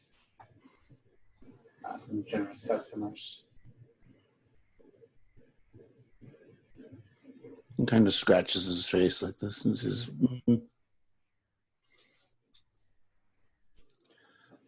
seem sincere, but I don't trust people that are sincere. I'm going to give you a chance, but make a charisma check. So do a d6 to test a charisma. Okay. Let's see. My test of charisma is a 3 and 6. No. Wait, yeah. 3 and 6? All right, go for it. No, I don't think it's a. Well, maybe it would be a 3 and 6. I have That's great. 16. 16. I think that would be a 3 and 6, wouldn't it? Or 4 and 6. No, if anything, it'd be a 2 and 6, but no, it's a 3 and 6. Yeah. Okay, 3 and 6. Okay. I can't find what that's rolling at. Here we go. No, 4. So he says, but I'm going to have you work with one of the other girls for the first few nights. Don't try anything funny. If I find I can trust you, then we'll consider keeping you on.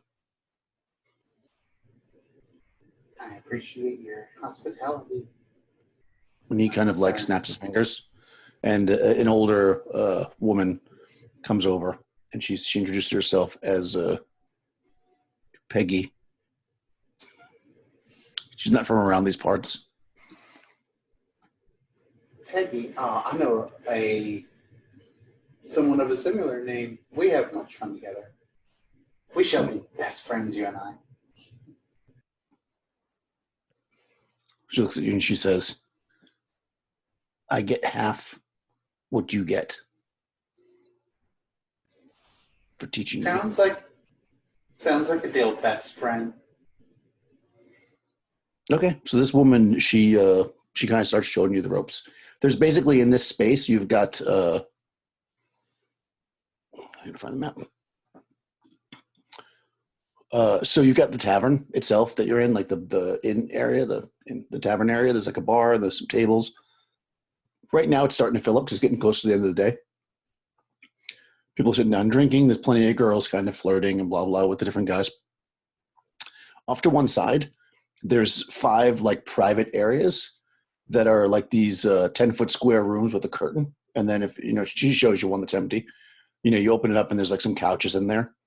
And then, there's some candles and stuff. So she says, when the man wants to engage you'll go into this room and you collect the money, blah, blah. And she goes over the whole thing of how to do it.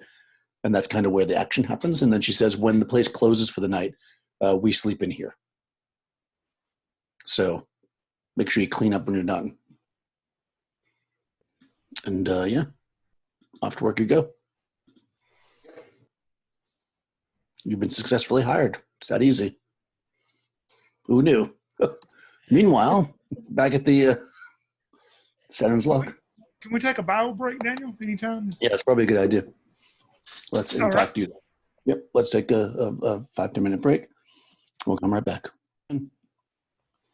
Okay, so we have one PC has infiltrated, I guess you could say.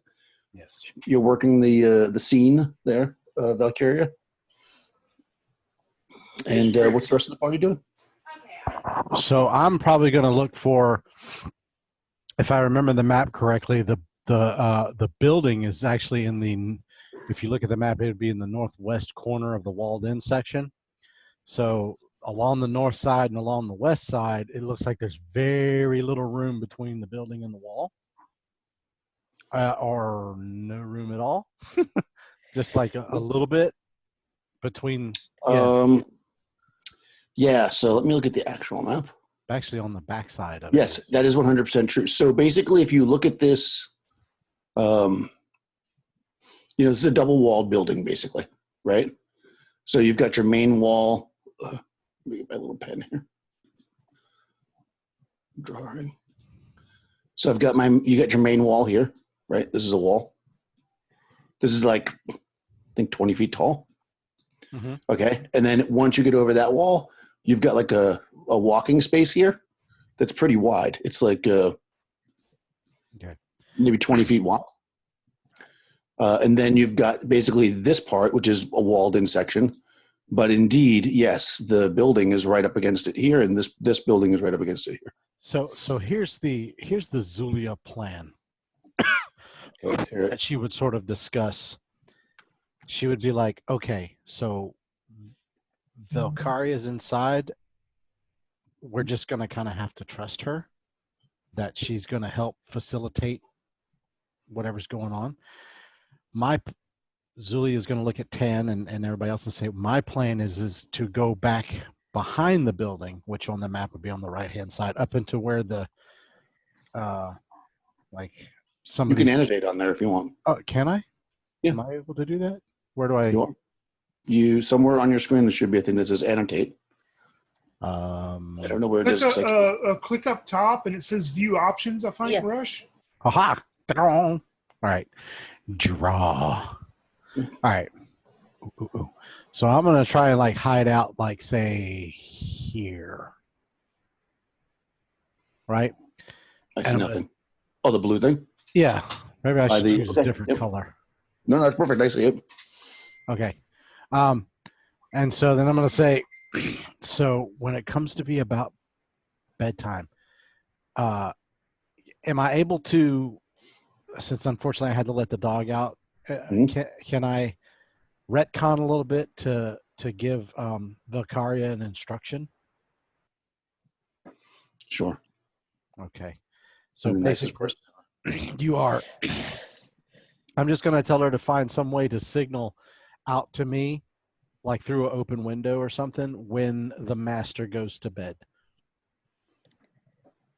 And when he does, what I'm going to try and do is tell Uhtred to come out, like say here, and act like he's like, I mean, everybody's going to be drunk anyway, right? Well, I mean, he goes to bed. It'll be after the eventide bell, won't it? Yeah, a decent amount after, yeah. All right. So that part of the plan. Just have her signal to me when he goes to bed. Oh, that's a bad idea, because if I'm over there where the slaves are, they're probably going to snatch me right in the middle of the night. None of this is working. I do not want to end up in another hole. Okay. Okay. I don't know what the hell to do then.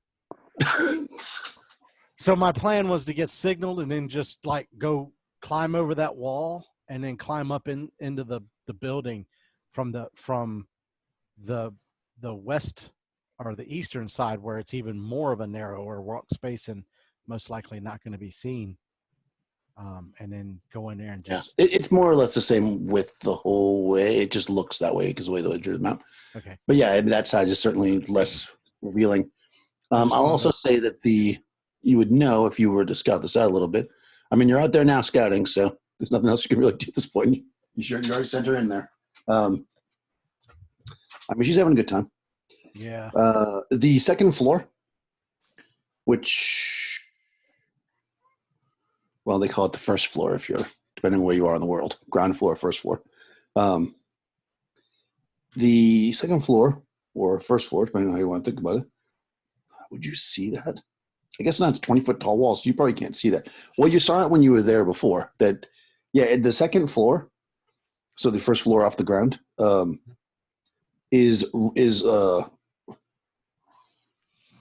balconies all around it. And the very top floor, which is the second floor or third floor, has a couple of balconies too. You had seen what's his face, the guy come out onto that balcony. Yeah. That one you can see from the street because that's above 20 feet. But the other one, the balcony's there because, of course, you were inside. But you can't see that really that set of balconies really from the outside because the wall's too tall. So it would be basically scaling up the wall and then having to go under the balcony and then go like that. So well, you could climb up the balcony. Yeah. Yeah, that's what I guess the point is that if you climb up, the wall and there'd be a balcony right above my head that I'd have to do hand over hand, and that's going to be really difficult. No, it's inset. Oh, it's inset. Yeah, okay. And actually, you can actually see it on this map if you look at it. Yeah. Okay. Yeah, that outside rim is a balcony. All right, I got you. So it's kind of like it's a stepped. Now, the floor at the very top, you would have to hand over hand onto the balcony like you're describing, but that floor you wouldn't have to. Because those two floors are the same size. The next up. So I mean, it is not. I mean, unless people are on the balcony, it's not a tremendously long climb to get up there, but you will have to scale the wall, cross that space, and then climb up. That if that's what your plan is. Yeah, but so did you get out there and look and then be like, oh no, I don't want to be here, and then go back? Or did you just change your mind before you went out there? That's the question. Well, I mean, no, I would probably get out there and then realize, oh shit. When the eventide bell hits, if these slaves are eating people, then I'm going to be in trouble unless I get on top of unless I get on top of that house that's over there to the west and hide out. But then those are ruins, so you could hide inside of them. You could hide on top of them. You could do something like that if you want. All of that's ruins. But when the bell does ring and you're realizing that, I'm assuming everybody's with you. I'm trying to figure out where everybody else is at this point too. Is everybody together? Are there healers? There are, but they're expensive. They're expensive. Yeah. All right. You thought poison was expensive. Yeah. Healing is 100 gold pieces. All right. I mean, you could also just wait a night and then you'll hit die. It just depends on how quickly you want to get this done. I mean, Valkyria has no problem being employed for a few days, and just saying, she would make that clear before she ever left. if you think it's good to get Uhtred a night of rest, so that we can maybe think about this plan. Well, he's down to 5 hit points, so that's probably a really bad idea then. Okay, hold on just a sec. Can you actually talk on that phone?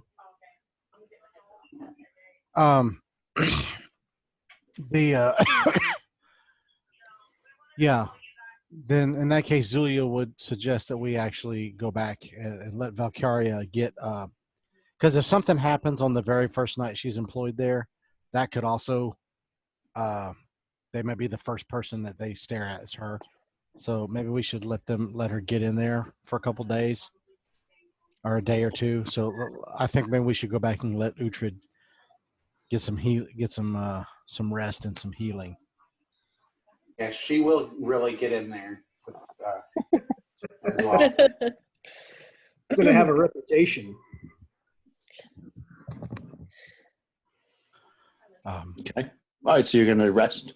I think we should, yes. Yeah. Well, I got to think about a way to do this. It's not Well, supposed. I'll tell you this: that from my experience with RPG games, is no matter how long you sit there and think about it, you're going to immediately change it the second you get over that wall. So Probably. wouldn't overly think about it. Well, there's just so many things that block the it's like, okay, well, you can't wait till bedtime because there's prowling monsters basically in the city at night. So That is true. that's a huge hurdle to get over. Mhm. I mean, when you are out there, though, I'll give you some info. And the bell rings, you see all the slaves leaving. They all head basically out that way, right past where you were going. You see droves of them. Okay, so they don't look like the marching out there. area that I was in doesn't look like it was popular. I mean, they go further out. I'm not going to say they wouldn't be there, but I'm going to say that no, you weren't standing next to anybody's house as far as you could tell. Okay. They go a little bit further out, but they go out into towards where that oasis area that you kind of avoided. You see them head off in that direction, basically, like maybe a quarter mile away, for the most part. But at the same time, I mean, I'm not going to say there's not going to be ones there. Yeah. I'm not telling you that, but you do see like that they generally live in that outer area, which you had heard, but now you're like witnessing. Okay. So the only thing while we're sitting there resting and letting Uhtred, get his strength back, I would look at Tan and Panesta and just basically say that the soundest plan that I can come up with is that I can hide in the ruins, and Tan, I don't know whether you'd want to hide in the ruins and go in with me or not, but perhaps the others could hide in the alley across the way, and when I or we make our exit from the building, provided that we actually succeed, we'll run across the alley to where you guys are in case we're being chased, and then we can, try to lose them in the alleyways and get away. Unless someone has a better idea. Yes, I think that is best. I will stay with you, and hopefully, maybe the next day before we finalize this, maybe Vale will. I don't know if they let their employees leave the premises or not, but maybe if they do, and she comes back to us, we can garner some more information on what the interior of the building looks like. That sounds like a fine idea. Yes. We do have a good idea where his quarters are, because I'm pretty sure that balcony you and I saw him standing on was probably his private balcony. Yes, I would think that too. So that's probably the balcony I want to try and go over when we get up on top of the building.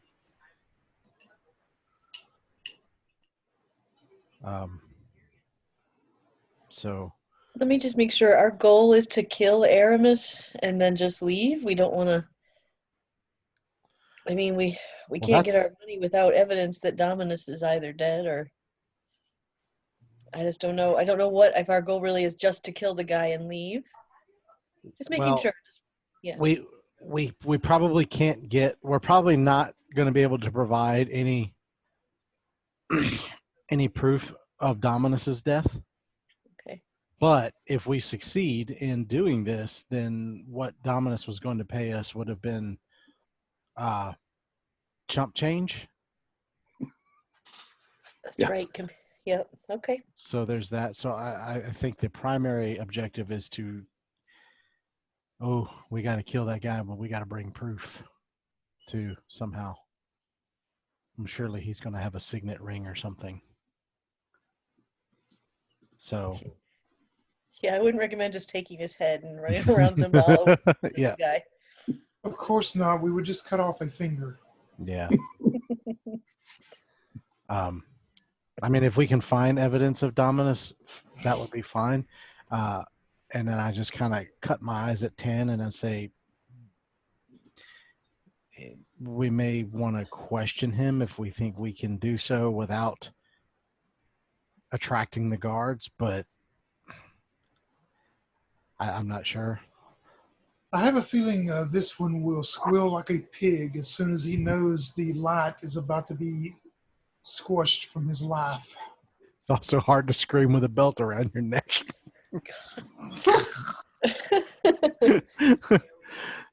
So, so with that, Zulia would just kind of shrug and say, well, and then she'd look over at Uhtred and say, it just kind of really depends on this one when we're ready to go. I will be fine. Well, it would be best that you rest tonight, probably alone. I would not have any companions, even if they are the masseuse type. Oh, fine. He's the hero of the arena. There's probably girls flocked all around you. I'm Right. missing out. Coach is over there like, no, not before game night. Oh my goodness. Exactly. Wouldn't want to drain the life force from me. Well, let's Okay. hope that the witch is able to get out tomorrow and come back and provide some information. All right, yeah. So you guys rest up. You can heal a hit die if you're hurt. Change or memorize spells, I guess. Although I'm assuming that Val probably wouldn't want to reveal that she's a witch and be whipping out her spell book, but she doesn't cast any spells anyways. Yeah, actually, as far as all my stuff goes, actually, I'll probably just like leave it with the group. Okay. If the like, I'm sure they'll watch over it for me. I don't know if they would allow me to have like they probably wouldn't allow me to like have a weapon here, right? Nope, absolutely not. Yeah. I'm just gonna say she didn't take one. If something gets, she has her spells, so that's what she would use if she needs to. Yeah, I mean, there's plenty of armed people around and protection for the girls. So yeah, the girls absolutely. I mean, I didn't want to go into detail to the hiring process, but they definitely check you and make sure they strip you down, and so yeah, if you had a weapon, they would have taken it. No, So yeah, like I said, I'll leave all my stuff with my companions. I mean, I might take a. Let me see. Let me see what's in my backpack just real quick. I might take just like my backpack and some adventuring supplies, so it doesn't look like I came in here, with nothing. Because my story is that I'm lost in the city, but all my weapons and stuff definitely. Spell book, anything important stays with the group. Okay. So to answer the question that you all have, and Val will figure this out, is no, they don't let the girls out, especially not a new girl. You're basically there. You're not going anywhere. At least at the beginning. She figured that was going to be the case. She didn't. Yep. They're not letting She wouldn't even try to leave. Yeah. Just out of curiosity, what are the living conditions like for the girls? Or do you want to discuss that after the game? Yeah, well, you stay in the rooms where the services are performed. I mean, they're nice, comfortable couches. There's they bring down from the it's like a common room that people sleep in. So in that room, they have a chest that they store like blankets and stuff, so that when basically the shift is over and you're going to sleep, they get like blankets for you. So it's good. I mean, they treat you good, and there's a big pool, like a natural spring pool where you bathe and stuff to see, they need the girls to be clean, and they feed you and everything. You're treated well. Oh, you know what? Before I left as well, I don't know if you'll let me say this. I mean, I've had plenty of time to do this. So that ball that I got, that hunger ball, I'll actually leave it specifically with Penny, and I will give her the word that will activate it and can feed, and explain how it can feed like 3 people. Well, thank you. Yeah, you got the magic food bowl. Yeah. I'm not going to pay for breakfast anymore. Yeah, I mean, you've probably been using it actually because we haven't been talking about food besides just the bread. Otherwise, you've just been eating bread for the last 4 days, which is probably delicious, but maybe not good for you. That bread is so Living good. on bread and pomegranate wine. I mean, it is buttered bread, so you are getting a little bit. Yeah. Well, you know, a little fruit with your fried bread. I mean, fried bread. It's fried bread. Exactly. That's all you need. That It's like a pomegranate wine. slice of fried gold. You had me at bread. So Yeah. like, I'm gonna have some juice. You mean pomegranate wine? That's basically what you have. But yeah, so you're able to do that. So you realize that pretty quickly that they're not going to let her come out. So you're not going to be able to get that inside information unless you wait a long time. So yeah, I mean, is there anything else you want to do today? We're going to have to play it the whole day. If there's just anything you want to do, we can just jump to it and move back to the night. I mean, just to cut a little time, maybe Tan and Zool would go back and kind of scope the place out again sometime during the day to see what kind of activities coming in and out of there. Okay, yeah. I mean, so yeah, you go back and you kind of hang out in that general district. You know, if you got up like first thing in the morning and you went as soon as the bell rang, you would probably get there. You know, you're not that far away. You probably still see some slaves coming in. You know, the ones that are lazy, I guess, or have a later shift, or their owners are more loose or whatever. So you know, you still see them kind of coming in. Plus, there's a lot of them. So you know, rush hour and all that. So as you get there, they're still coming in from the desert. You can see they're coming in from out there. You see that throughout the day there's deliveries. You know, the food comes. They clearly serve full menus here, so they come in with carts of food, and the guards are pretty thorough checking everything coming in. But not, you know, crazy thorough. Like they look under the tarps and whatever, you know, whatever. They bring the food in. You see the occasional traveler come in. At least one caravan that's pretty large comes in, plus some smaller ones. And some relatively well-dressed people enter, probably going to stay there, you know, from what you can tell. But yeah, there's a lot of activity. You know, Did we see any like blind spots on any of the wall corners or anything that would be kind of like a blind spot that would give us a better advantage of getting over? well, I mean, if you were to, let me share that. I mean, being a thief and an assassin, you guys have some idea of how this works. So basically, you know, the probably not ideal would be over here because you've got the mansion right there, and that's full of guards. That would probably be the worst place. The front clearly has houses, and that's also where the guards are. There's houses here too, but this out here is all ruins. So, you know, insofar as not being seen, you know, this corner is probably the most hidden from view, from what you can tell, right? Because you don't have any. There's no. I mean, unless they're looking at the back of this building. You know, this is. You know, again, this is a walled area for this building, but it kind of like ends at the ruins. You know, so it's kind of like not fully occupied.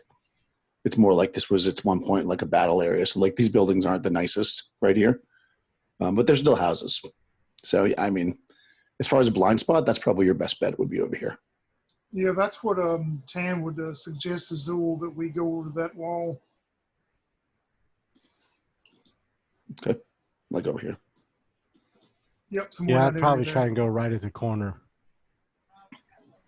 So Okay, that I can check down both sides of that walkway. Fair enough. When I peek my wee head over the top. Excuse me. So, make another charisma, test of charisma there, Val, Crystal.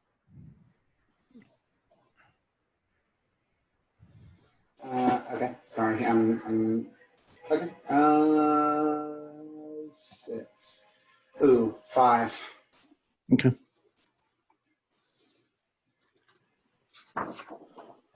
You know, things are going okay. You're enthusiastic, so that helps. You're meeting some of the girls. They seem very like put off by a new girl, you know, competition and such. So they're not being extra friendly to you or anything.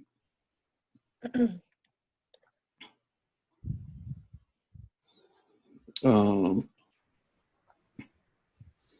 me just check the layout here. If there's anything else you would see.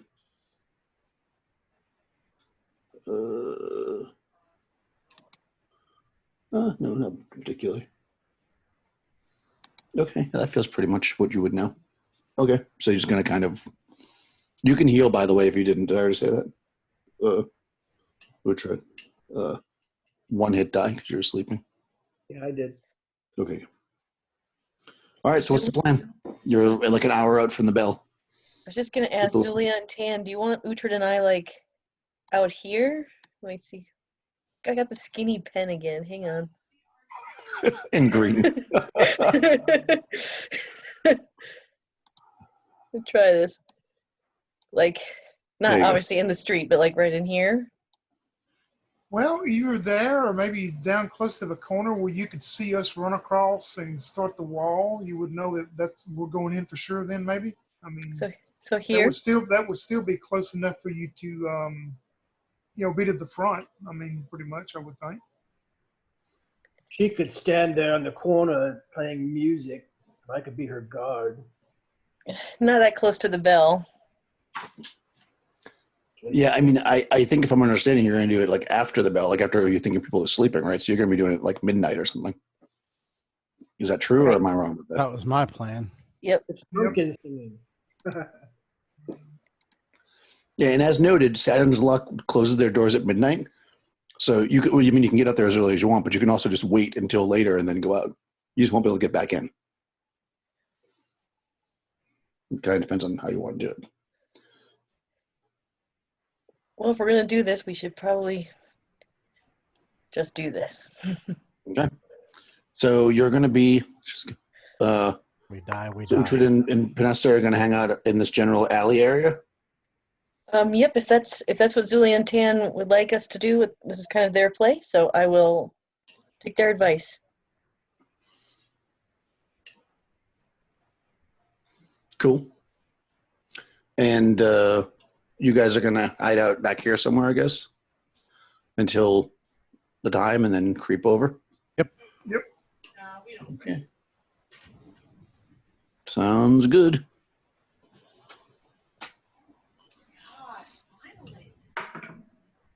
All right. You hear, sounds of partying and music and such from the place. You're probably not. I mean, maybe out in the desert, you guys are maybe hunkered down in one spot hiding, but probably in the street, you guys are moving around a little bit and kind of just staying in that general area. Of course, you stopped seeing people a long time ago, or maybe you came out after the bell. However, but you can start to see some of like the lights kind of go out. It's getting a bit darker, and then in and around midnight or so, it starts to be very quiet in the place, and you think maybe that you can actually make a hear noise check, both of the two that are over scouting, basically. 3. Okay.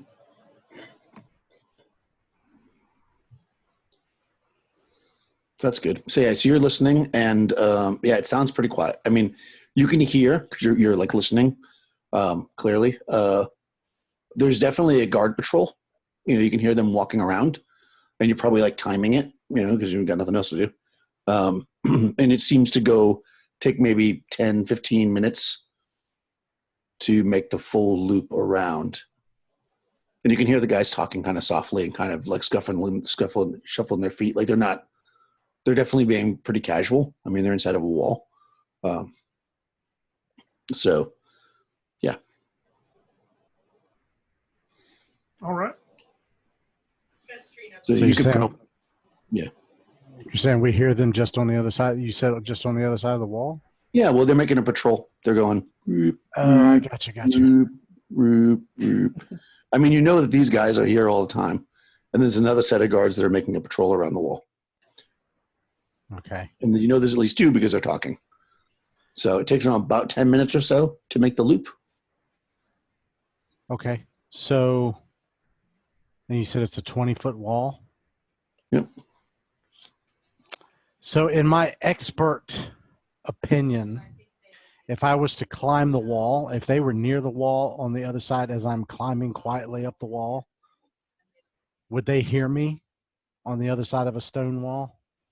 Do you think? I mean, you would need to make them move silent if you don't want them to hear you. Otherwise, there's always a chance. Yes. So if you do a move silently, then they definitely won't hear you. If you fail to move silently, then they might hear you.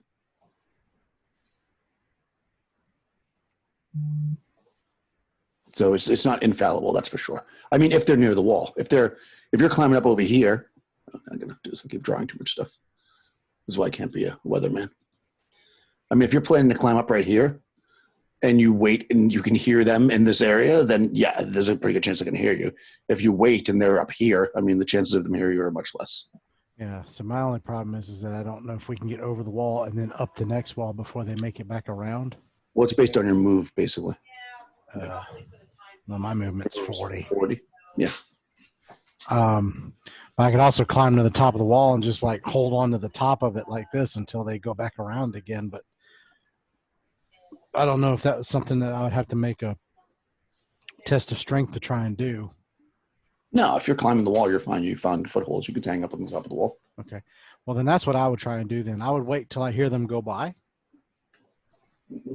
Well, you know what? Screw it. Because if I'm hanging out on the top of a 20-foot wall, it's easy to be seen. Well, what do you think, Tan? Tan would think,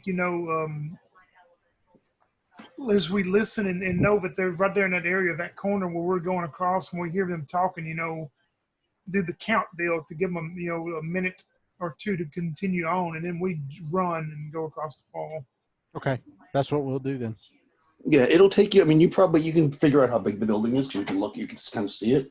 You figure. I mean, just mechanically, it's going to take you to climb the wall, jump down to the side, run up there, and then climb up the other wall. It'll probably take you like 6 or 7 rounds, which is like less than 2 minutes. Oh shit! Okay, Yeah. Well, screw those guys. Yep, we'll wait till they go by, and then we're just gonna nail the wall and go. Yeah, probably in the amount of time it would take them casually walking this, you could do that. So if you're unheard by anybody, then you should be fine.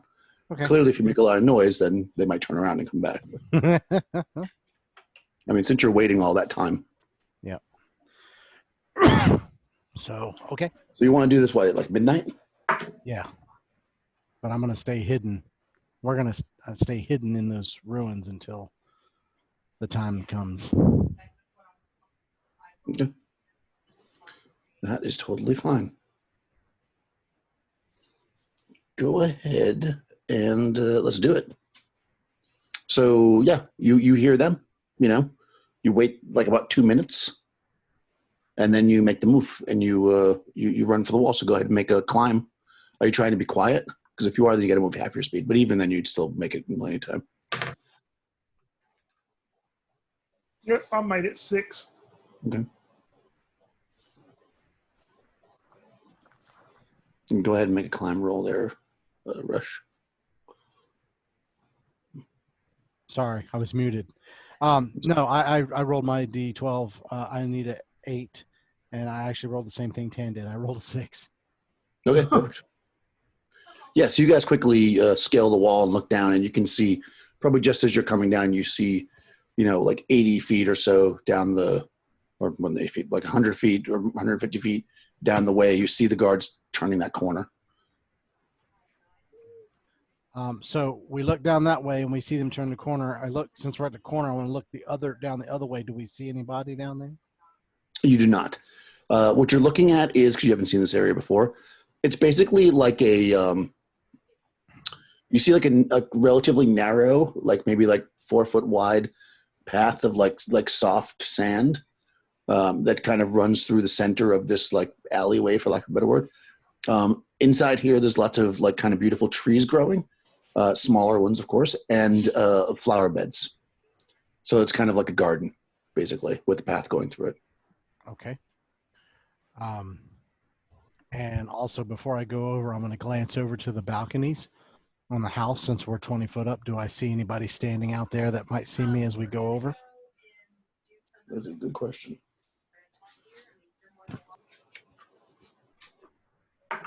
We see Vale standing up there.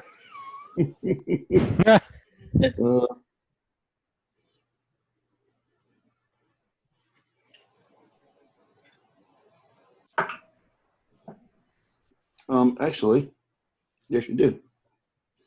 You see on the so you're looking at the building. You're coming from the south.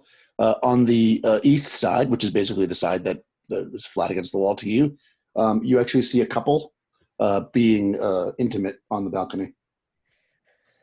And that's It's the not same Vale. balcony we'll go into.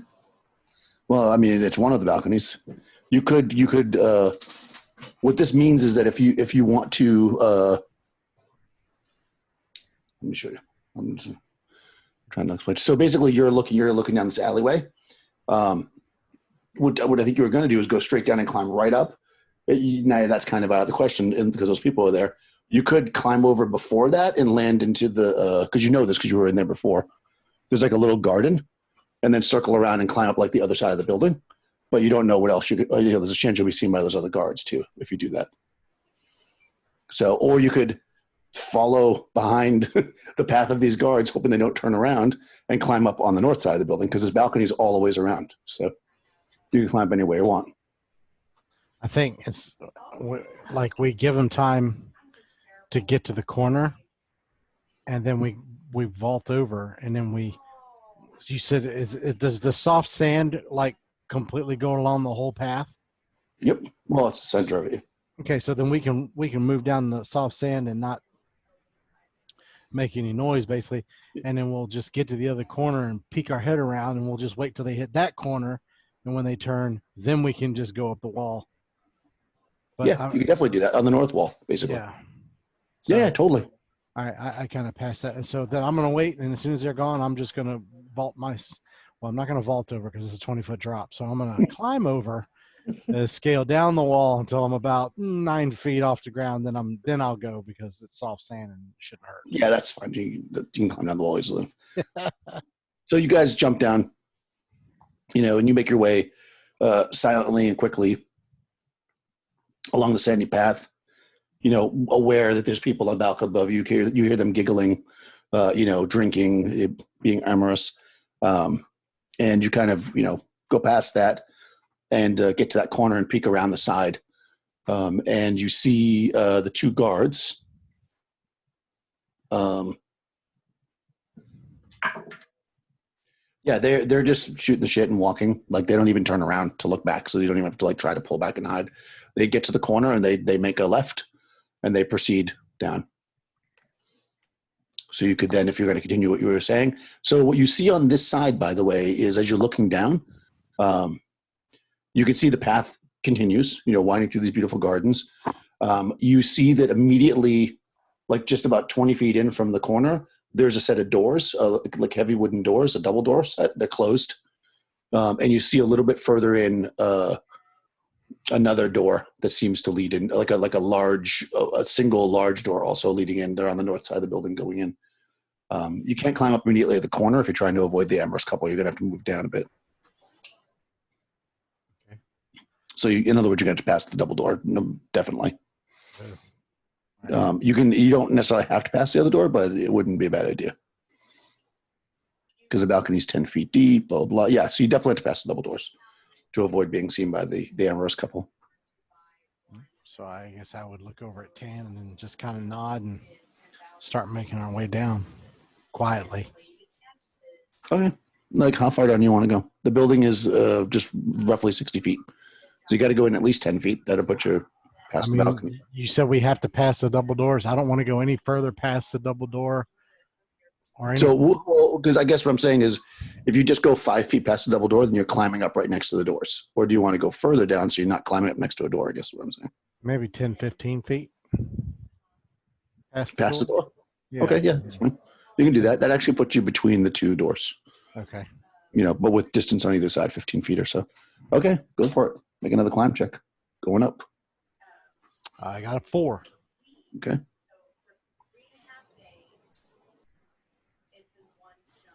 How about 10? Oh, I'm sorry. Climbing. A 3.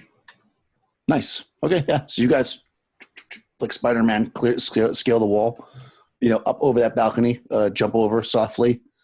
Your soft boots kind of sound. You hear that couple still giggling and stuff. So what you see is, so you're facing south, we'll say. So just someone's going to give you left, right directions. So as you face south, you see directly in front of you a door. Just a little bit off to your left, you see another door. So basically, they're almost directly over the two doors that you climbed between. Not exactly, but close to it. If you were to continue to go to the left, that's where it goes around the building, of course. To the south, with a couple of these, you can hear them. But to your right, you look and you can actually see that there's the building sticks out a little bit further, so it's a little bit of a different shape. And there's a door there on that stuck out shape, again, going south. But beyond that, there's a staircase going down.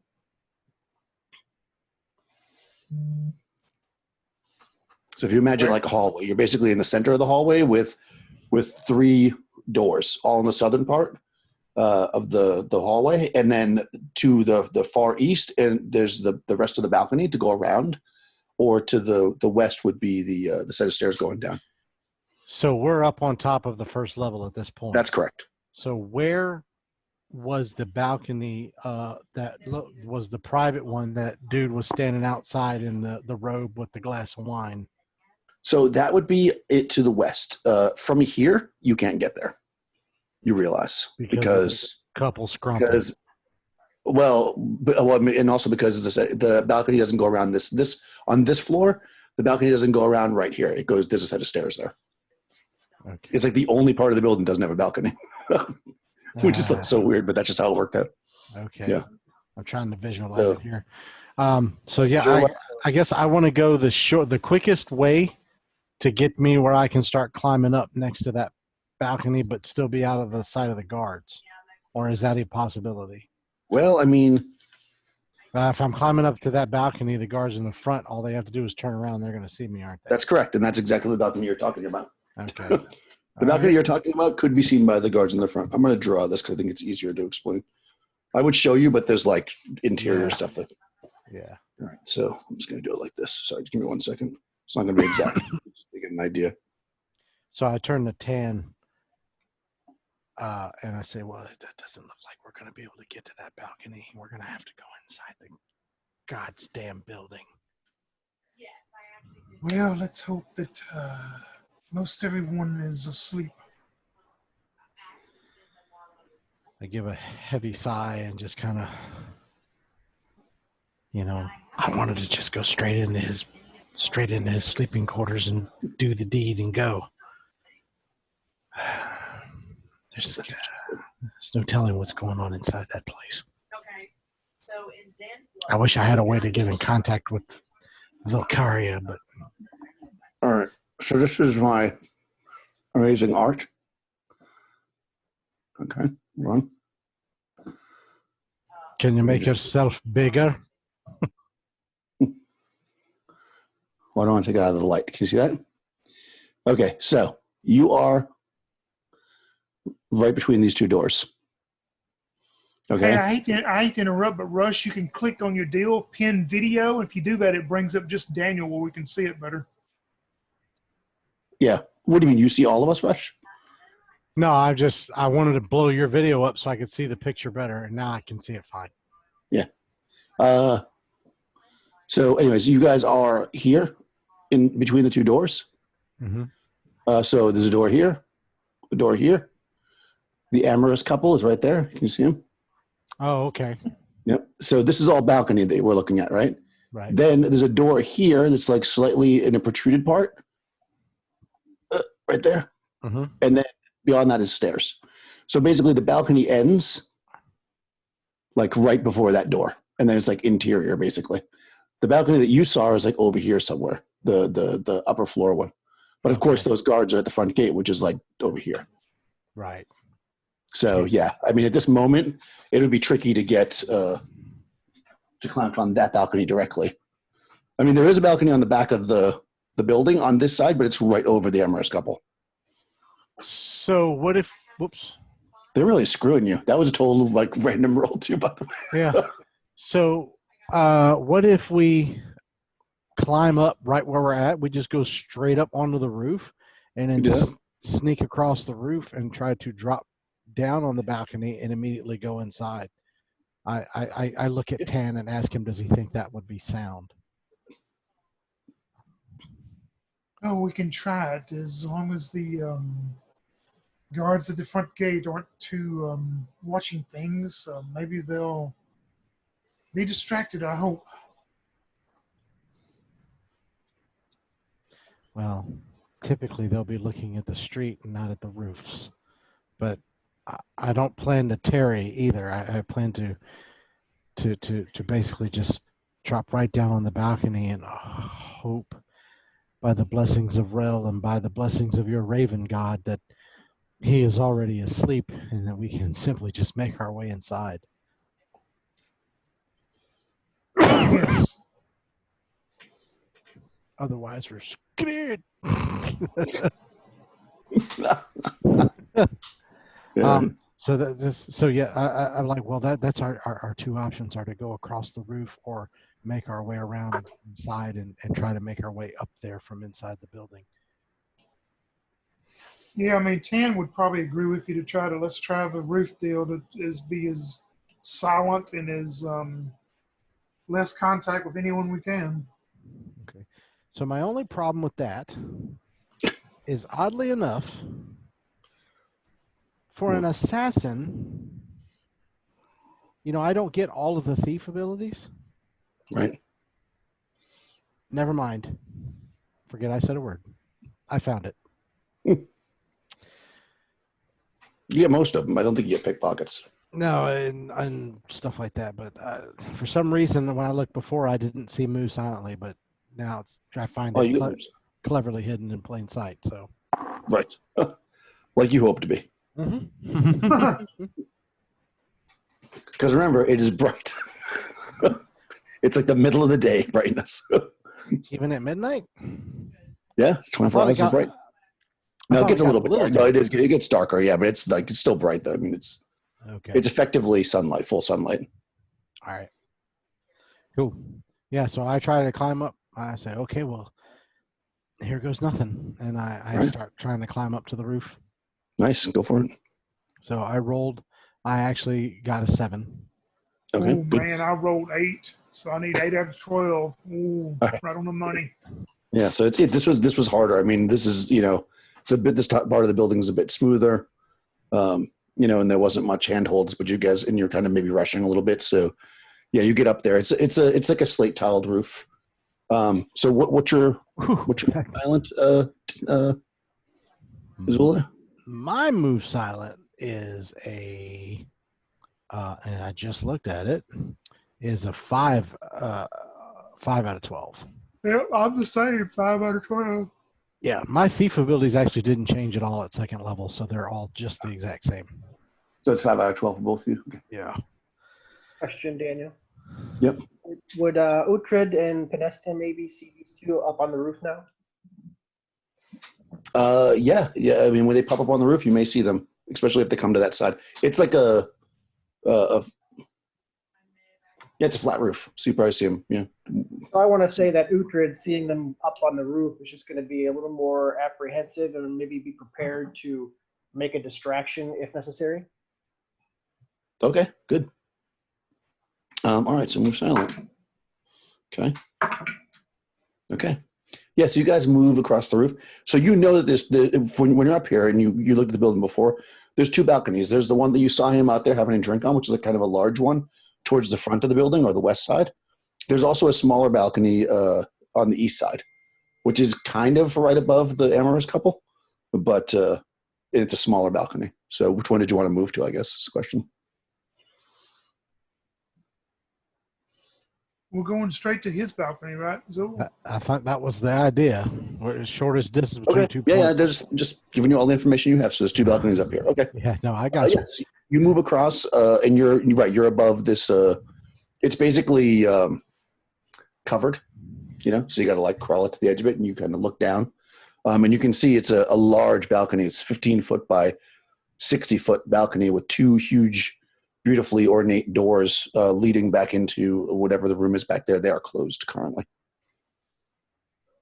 Also, you passed by a window when you were climbing up, but it had heavy draperies on it. Ooh, okay. Oh, so Yeah, we it's are hard. on the balcony now? No, you're on the roof still. You got to flip Oh, down to the okay. balcony. If you stand up, then we're gonna have to make some kind of a sneak check. No, I'm just gonna go right to the edge and just try to, like you said, just and just try to land like a cat and be on the balcony. Okay, so just let's do a test of dex.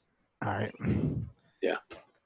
And if I succeed, what I'd like to do is when I hit the ground, as soon as I hit, I'd like to pretty much just drop right down and almost prone into a crouch. So I don't want the guys down below to be able to see me on the balcony if I can help it. Yeah. I'll just be standing up out there going, "Oh, we made it."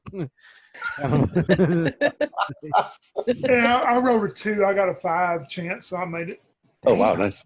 You got 5 out of 6? Yeah, I got an Right. 18 dex. Oh, shit. Damn. Not. I got a 50-50 chance, but I got a 3. Nice.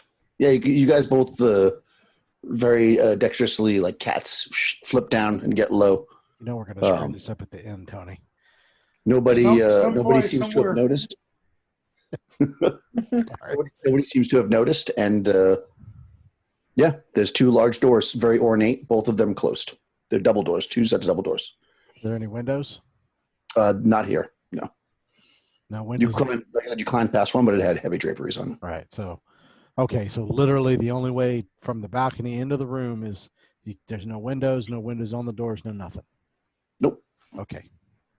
All right. So I'll sneak over to the door and press my ear up against it to see if I hear any noise inside. Like because keeping in mind, it's hard to sleep when it's very bright out, so yeah. they usually close stuff off. All right, I'll roll for it because now we're getting desperate. What's your hearing noise? My hear noise is, of course, I put it as discern noise, is 4 out of 12. Oh, wow. Okay, yeah. So you're listening, and you can hear nothing. Like it sounds dead quiet. So I motion Tan over, who's probably already like right there, knowing him, and I point at my ear and point at him and lean at the door, asking him to basically double check my work. He does that, but as he does that, he is also going to take a hand and reach to one of those door handles and jiggle it just a little bit to see if it's locked. Okay. You don't hear anything, even with the jiggly. I mean, you hear yourself jiggling clearly. And no, it's not locked. He just looks at Zool with the look of, here we go. And he's going to open the door. I'll pull my daggers out and I'll motion to him to I basically measure my own head. And I tell him to do this, that much. And basically as he pulls the door open, I just want to stick my head in. Yes, you open the door and light streams into this very, very dark space. Nice. With all the windows had these heavy draperies on it, so that people could sleep because it's all daylight. It's like walking in with a lantern. It's like you light it up, and this place is big and beautiful. So it has right by the doors. There's a very large ornate table with beautiful chairs with beautiful fabrics with embroidered fabrics and such. The artwork hanging all over the walls. You can see that there's to your left, there's a small bar. Just past that, there's essentially a hot tub, like a giant bath, essentially. Like I said, there's this table with these beautiful ornate chairs. Looking out to the right side of the room, you see some rugs. There's tapestries all over the place, carved chairs, velvet cushions. There's a mammoth fur rug in the center of the room. And if you stuck your head in far enough, is what you probably would try to do, I assume. Way back in the corner, you'd have to go almost back around from where you are. You see the edge of a bed. But you did open the door, so let me just see if he wakes up.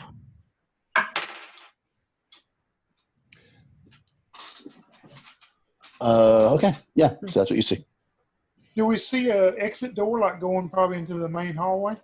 What you see is it's a very large room. You'd figure it takes the entire floor.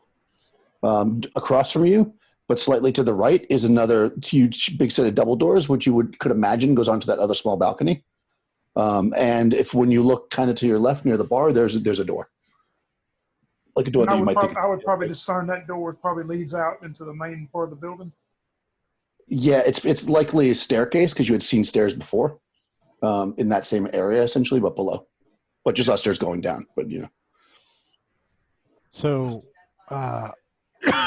once I see the edge of the bed, I'm just going to turn my shoulders and just squeeze right through Okay. into the room with my daggers drawn. Oh, sorry, I got heartburn, something fierce. I'm going to turn and be in a low crouch and just immediately start making my way toward the bed. Okay. Yeah. My plan is to come in behind and slowly close the door back. Okay, so it goes dark in there. Yeah, and make it dark again. And then I'm just going to stand there and listen. Again as I see her move to give her room. Zool, the room Okay. to move. All right, so you do that. Go ahead and do a move silent, I guess. Again. Oh, what is it? I got to roll for you. Mine is A 5. We got a 5 out of 12. Yeah. Okay. Yes, you're moving up on the thing, and you're moving up towards where the bed is. And you get like almost to the foot of the bed, and the room goes dark because Tan's back there. He closes the door. Yeah, I mean, you know what's happening, so you hear like the click. I mean, you're not sure if anybody else would have heard it because it's pretty quiet. And the room's kind of in darkness again. Maybe you pause for your eyes to adjust a bit. See, it's very quiet, and here you're listening, right, Tan? Yeah, I'm just kind of standing there listening, right? Yeah, the room's very quiet. So what I would do is I get to the foot of the bed. As soon as it goes dark, I would crouch right at the footboard and basically let my eyes adjust to the light, and also probably give Tan a chance to come over. And whether he comes on his own or not, I'm gonna turn and with a smirk. And can I hear him snoring? No, it's absolutely dead quiet here. Absolutely dead quiet. So I didn't actually even look to see if he was in the bed. I mean, you can see the bed is kind of messy a little bit. I mean, your eyes are, it's pitch black in there. So your eyes you can kind of make out the edge of the bed and you can see it's a bit lumpy and stuff, but you can't tell if he's in it without standing up and looking. Yeah. So I'm going to wait just a minute for my eyes to adjust before I go like standing up and or anything. Okay. And then once they're done, I'm going to try and just peek my head up over the footboard. And there should be enough light around the doors and to be able to see if there's a body in the bed. I hope. Oh, should there be? Yeah.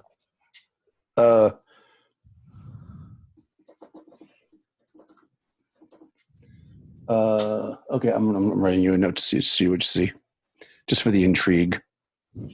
We like the intrigue. I like the intrigue.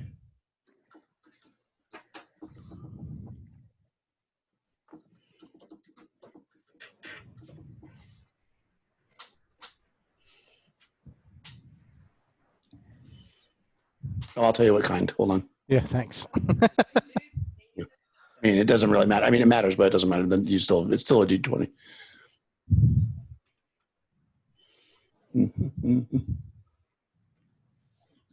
Yeah, it definitely doesn't matter.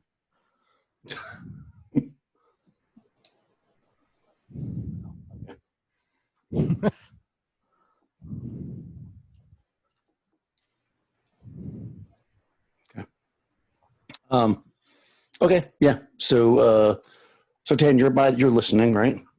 Yeah, he's not moving it. Excuse Okay. me, he's not moving any closer because he would know not to bother Zool in her moment unless something went awry. Okay. So you hear, Zula kind of move up, and she's waiting for her eyes to adjust, and then you pick up a sound that it sounds kind of like, and then it's quiet again, like almost like a breath, like she took a breath. Kind of like a gasp or something. Yeah, like a gasp. And then it's all quiet again. Yeah, I don't. I don't react to it. I just stay where I'm at listening. Okay.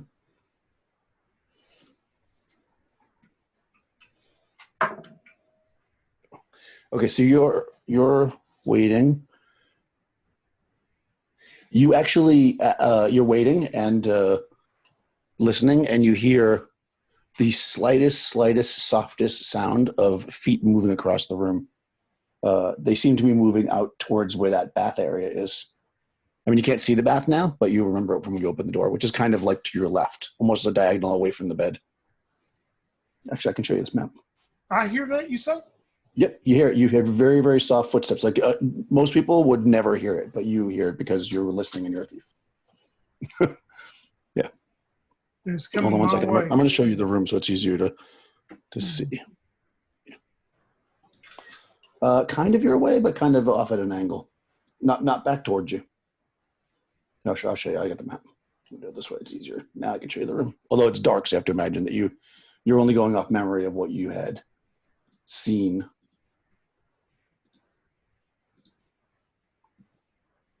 Oh, I just shared the wrong thing. Sorry. Wrong one.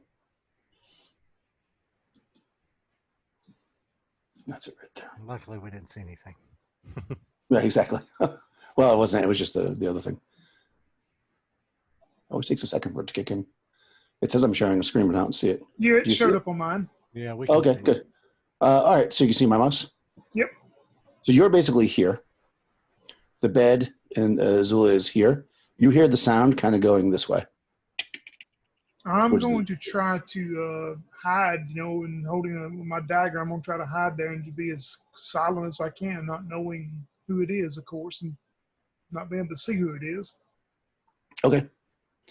Yeah.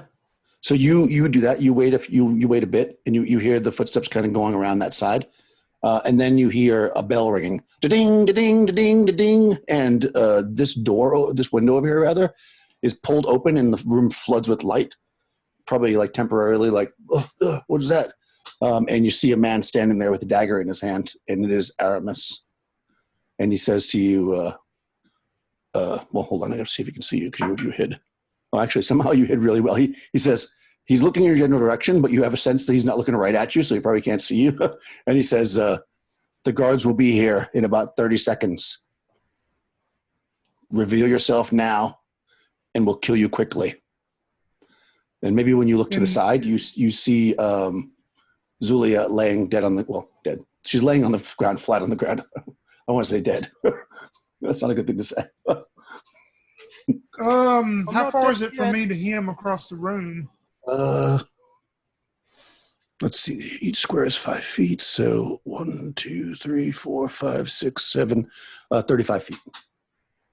I take off running with him with my short sword in one hand, dagger in the other hand. I'm going to try to attack him. Oh, you're going to charge him? All right. Yeah, I mean. All right. Hell yeah. Yes. Why not? Fuck Let me you. see how long that stuff lasts on you. Hold on. We're here for a mission, and, as far as I know, Zul's dead. Yeah. Mostly. Okay, let me just check on how long you're asleep for, or dead for, or whatever you are.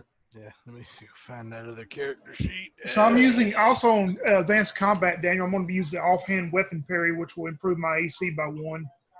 Okay, perfect. Let me just check this.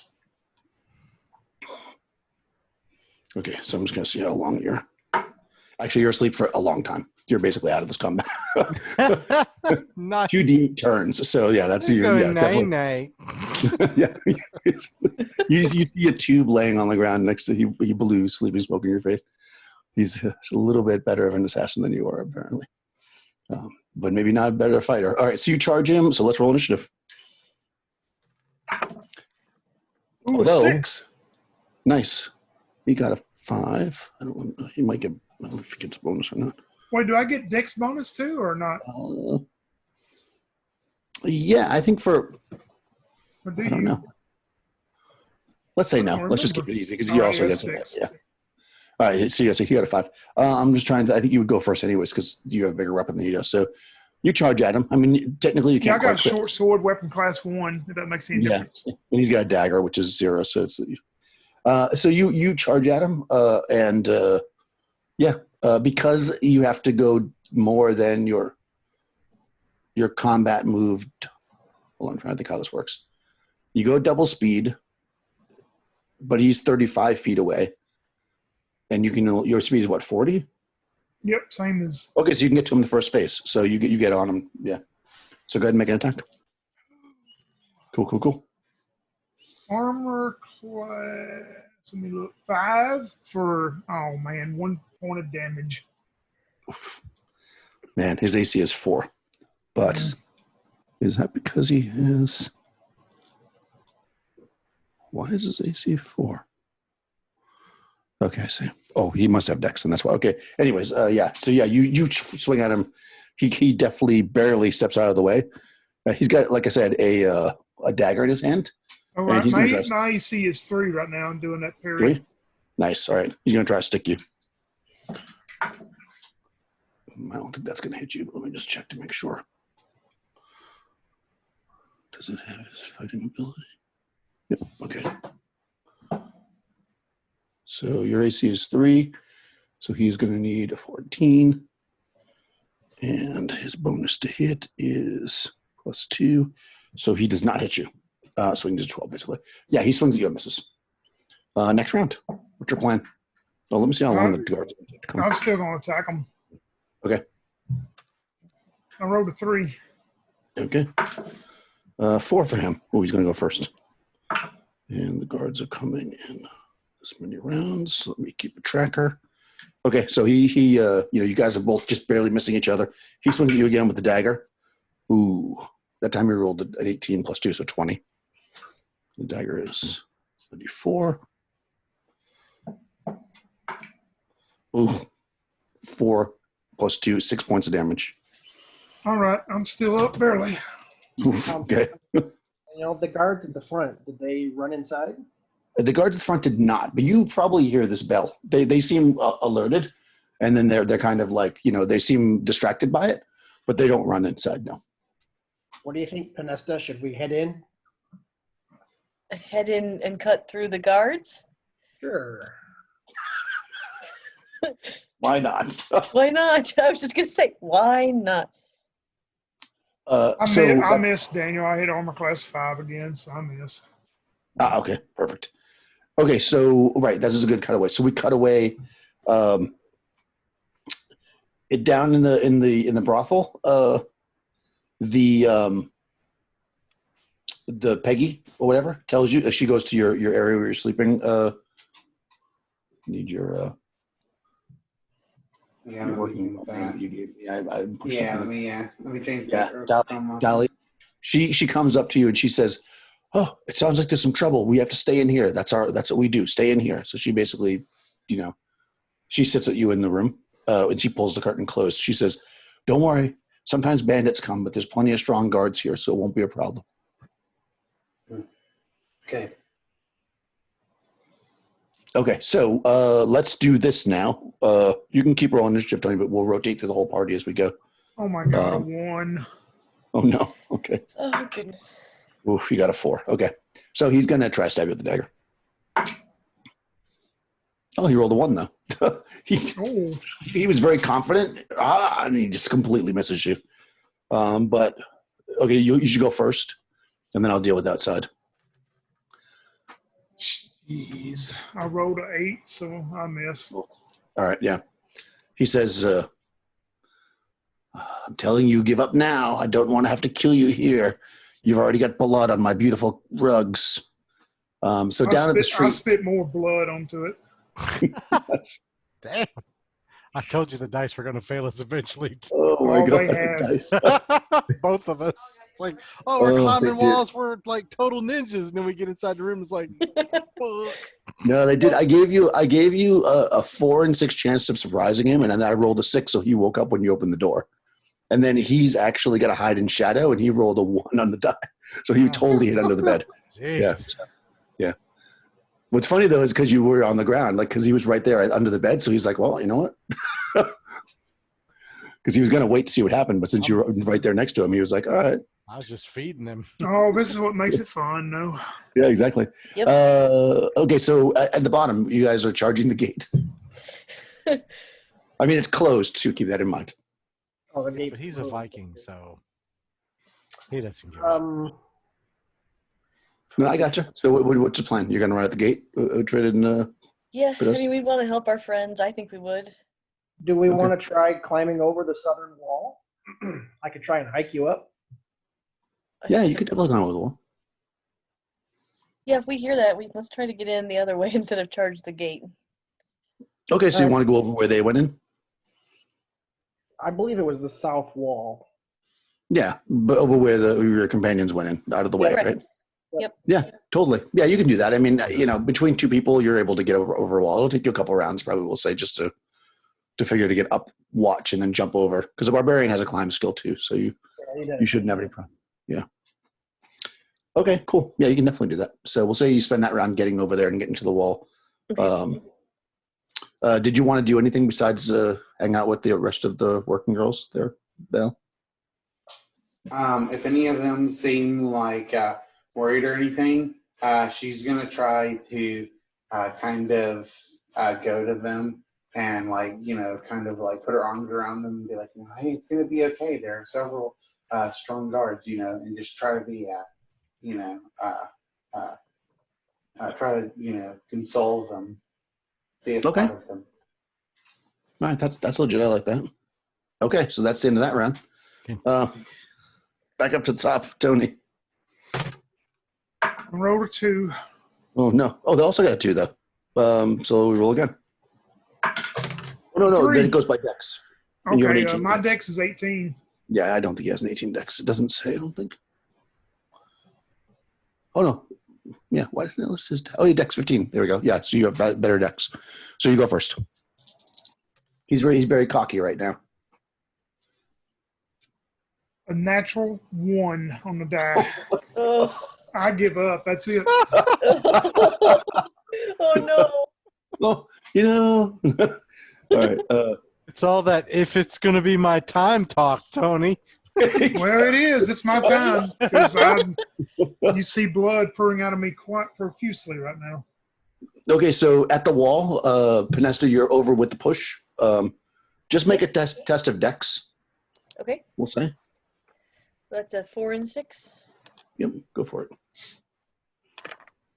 I rolled a 3. Nice. Yeah, so you're able to climb down without any help, so it's faster basically. Okay. What's your climb? You can roll your climb for the barbarian. Kenneth. You're muted, honey. Oh, sorry.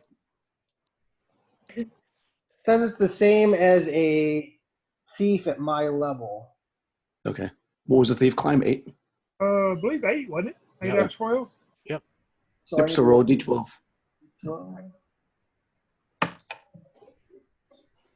Oh god, natural 1. Oh, Ah, that's Perfect. good. That's good. Lower is better. Yeah, low is better.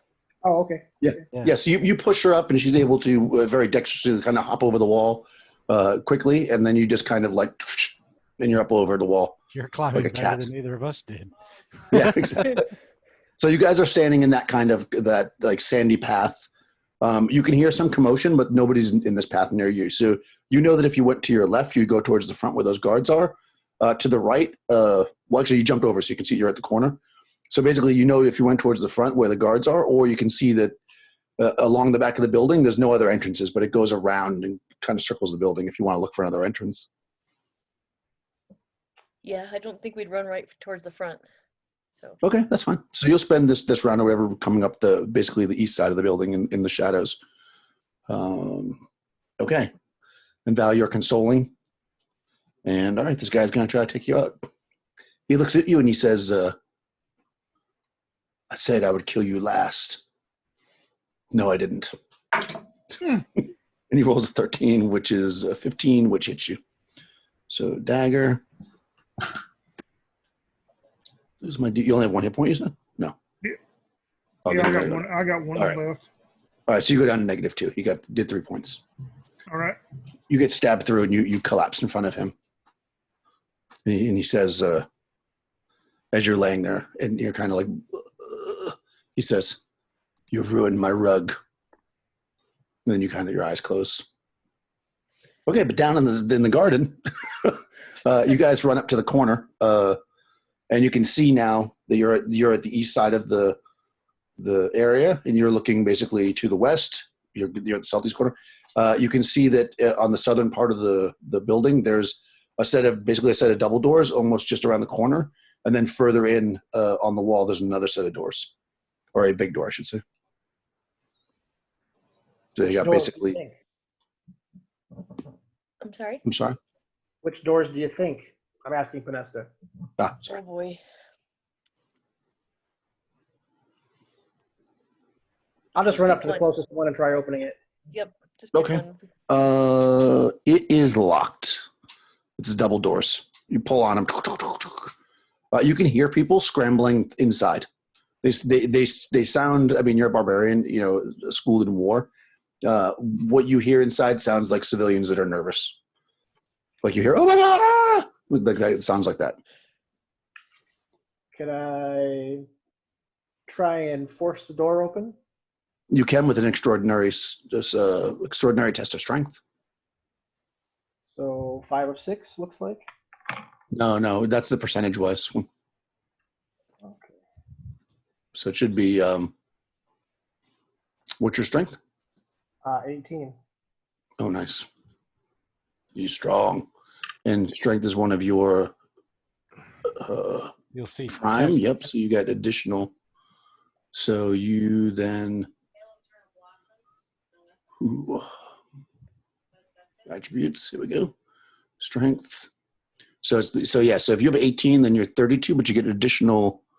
Was it 8% or something like that because it's your prime? So I think it's 40%. Holy Yeah. shit! Mine is 4. So what do I roll? Go with different things. So you roll a So percentage. die. percentile die and roll 40 or less. Maybe a little less. 28. Ooh, Yeah. nice. Yeah, you shoulder the door, it blows open, and you're looking into a room with a bunch of kind of like beds lined up on either side. It looks like kind of a common sleeping area. It looks kind of like where you guys have been sleeping, except way nicer. And you can see people have like tipped beds up, and they're like hiding behind them, and like you can see like merchants that are like holding like their money bags, you know, like nervously, half dressed, and yeah. Besides that, if you went all the way to the other side of the room, you would see another door, which is just a regular looking door. Talk Can I about yell going- at the merchant? Where will we find Aramis? Aramis. We're looking for Aramis. Aramis, he stays at the top. He stays in his penthouse. Don't hurt us. I'm not going to hurt you. We need to get to the top. I look at Uhtred. I guess another door. Yep. So we'll run to the other door. Go beast mode on that. Some of door. them start throwing some gold pieces at your feet to get you out of there. So you run to the other door. It is. Is that door locked? I think it is as well.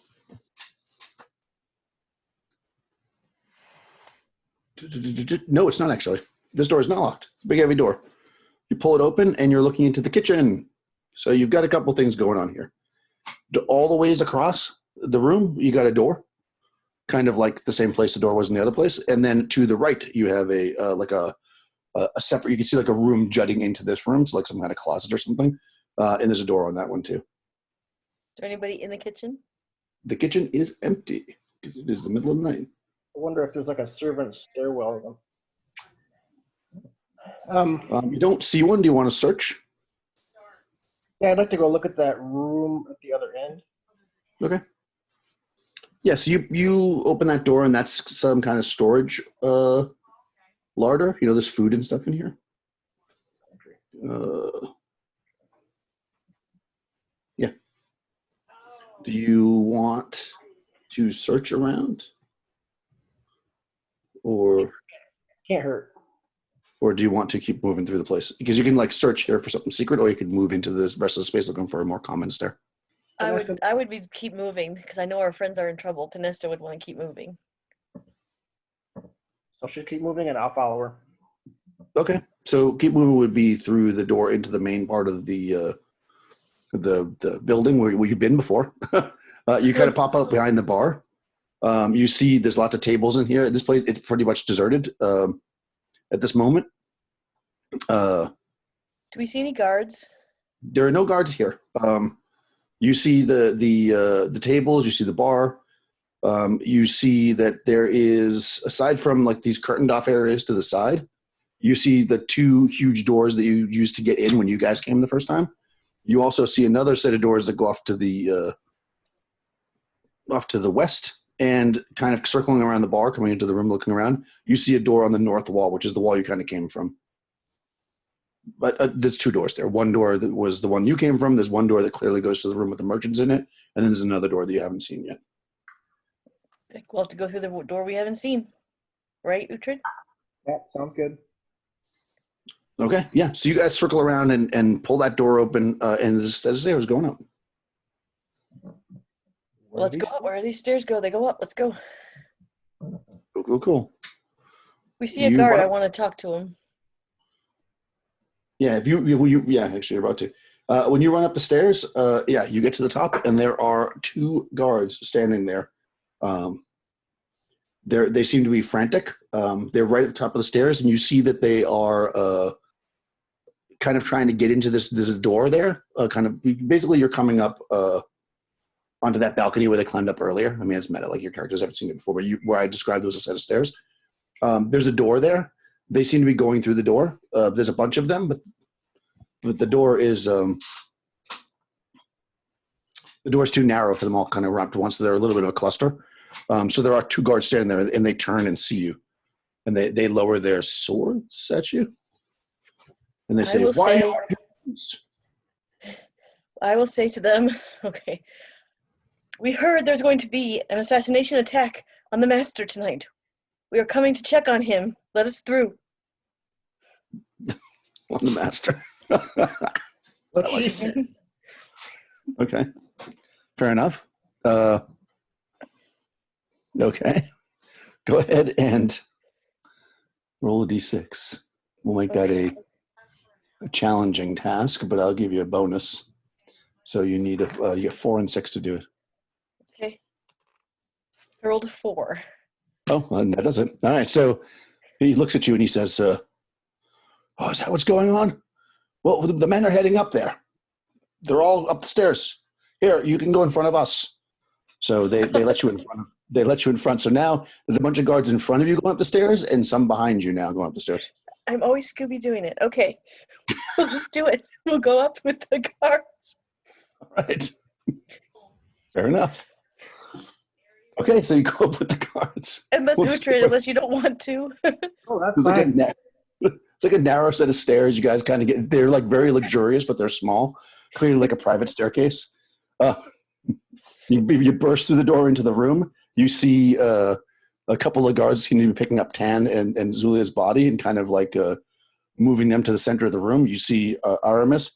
Of course, he's looking at all his guards, trying to tell them what to do. Then he sees you, and he says, "Guards, capture them!" And there are 6 guards up here surrounding you. They lower their swords at you. What you want to do? I would rush at Aramis. I mean, you're surrounded by guards. You're not going to be able to get to him. Yeah, I mean, you could do like an extraordinary test of strength, try to knock one over or something, but you won't be able to just like run at him. Well, I'll prepare to fight then. Okay, oh, you're going to fight him, all right? No, wait. No. We heard there was going to be an attack on you. We've come to take these ne'er-do-wells away from you. That's what I say to Aramis. Why not? Wow, throwing him under the bus. Okay, all right. Well, I'll roll this one because I like to. Well, I'm trying to I get like their this. bodies. I know you are. Yeah, you're not going Yeah. He looks at you and he says, "I like you. Nice try." He's like, "So why? Who hired you to kill me?" And the guards are still circling you with weapons.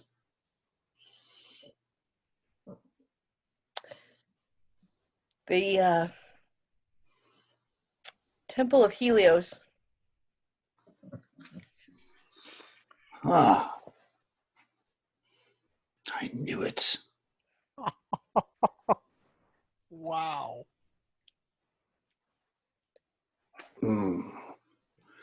I see. Well, I'm going to have to think about this. Drop your weapons and we won't run you through. Oh, I don't know about that.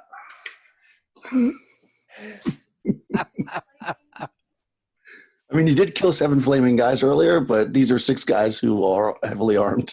Uhtred's gonna puff himself up. He's gonna look at all these guards and he's say, "Did you see me in that arena? I killed all those men." Oh, don't mind him. Don't listen to him. He's a brute. I have daggers in my boot, but I will drop my bow. If you know what's best for you, you will turn and leave. Saying that to the guards. Yeah, like one of them cowers, but the rest of them seem to be standing strong. They seem more afraid of Aramis than you, I get an 8 who for doesn't effort. seem very deadly, but is in control. I will says, "I'm drop giving you a my chance." sword and I will drop my sword and my bow.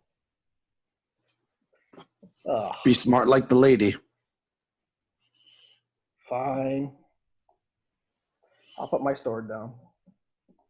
Okay. And in classic sword and sorcery fashion, as you guys drop your weapons, somebody that was standing behind you clubs you over the head. And next thing you know, Yeah.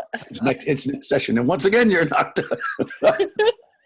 This is taking quite Sensing a a twist. pattern here.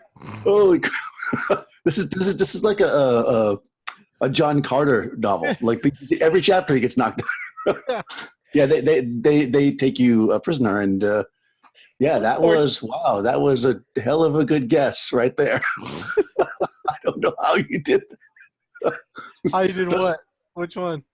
The Helios thing. Oh my god. I pulled that out of my I pulled that right you out of can my say butt. it. You pull it out of your ass. Just I Yeah. did. That was a very, very lucky move. So okay, so that's good. I think we'll leave it there. apparently you triggered something on him too, because he's just like, "Oh, those sons of bitches." That seems like a good place to leave it. So thanks, guys. We'll figure out what happens next we wake week. up in another dirt hole. I'm leaving town. Going back to Oh no. You're Poor gonna wake hole. up and Port well, you Helios. could call it a dirt hole, but it's gonna be a luxurious dirt hole. Yeah, there you go.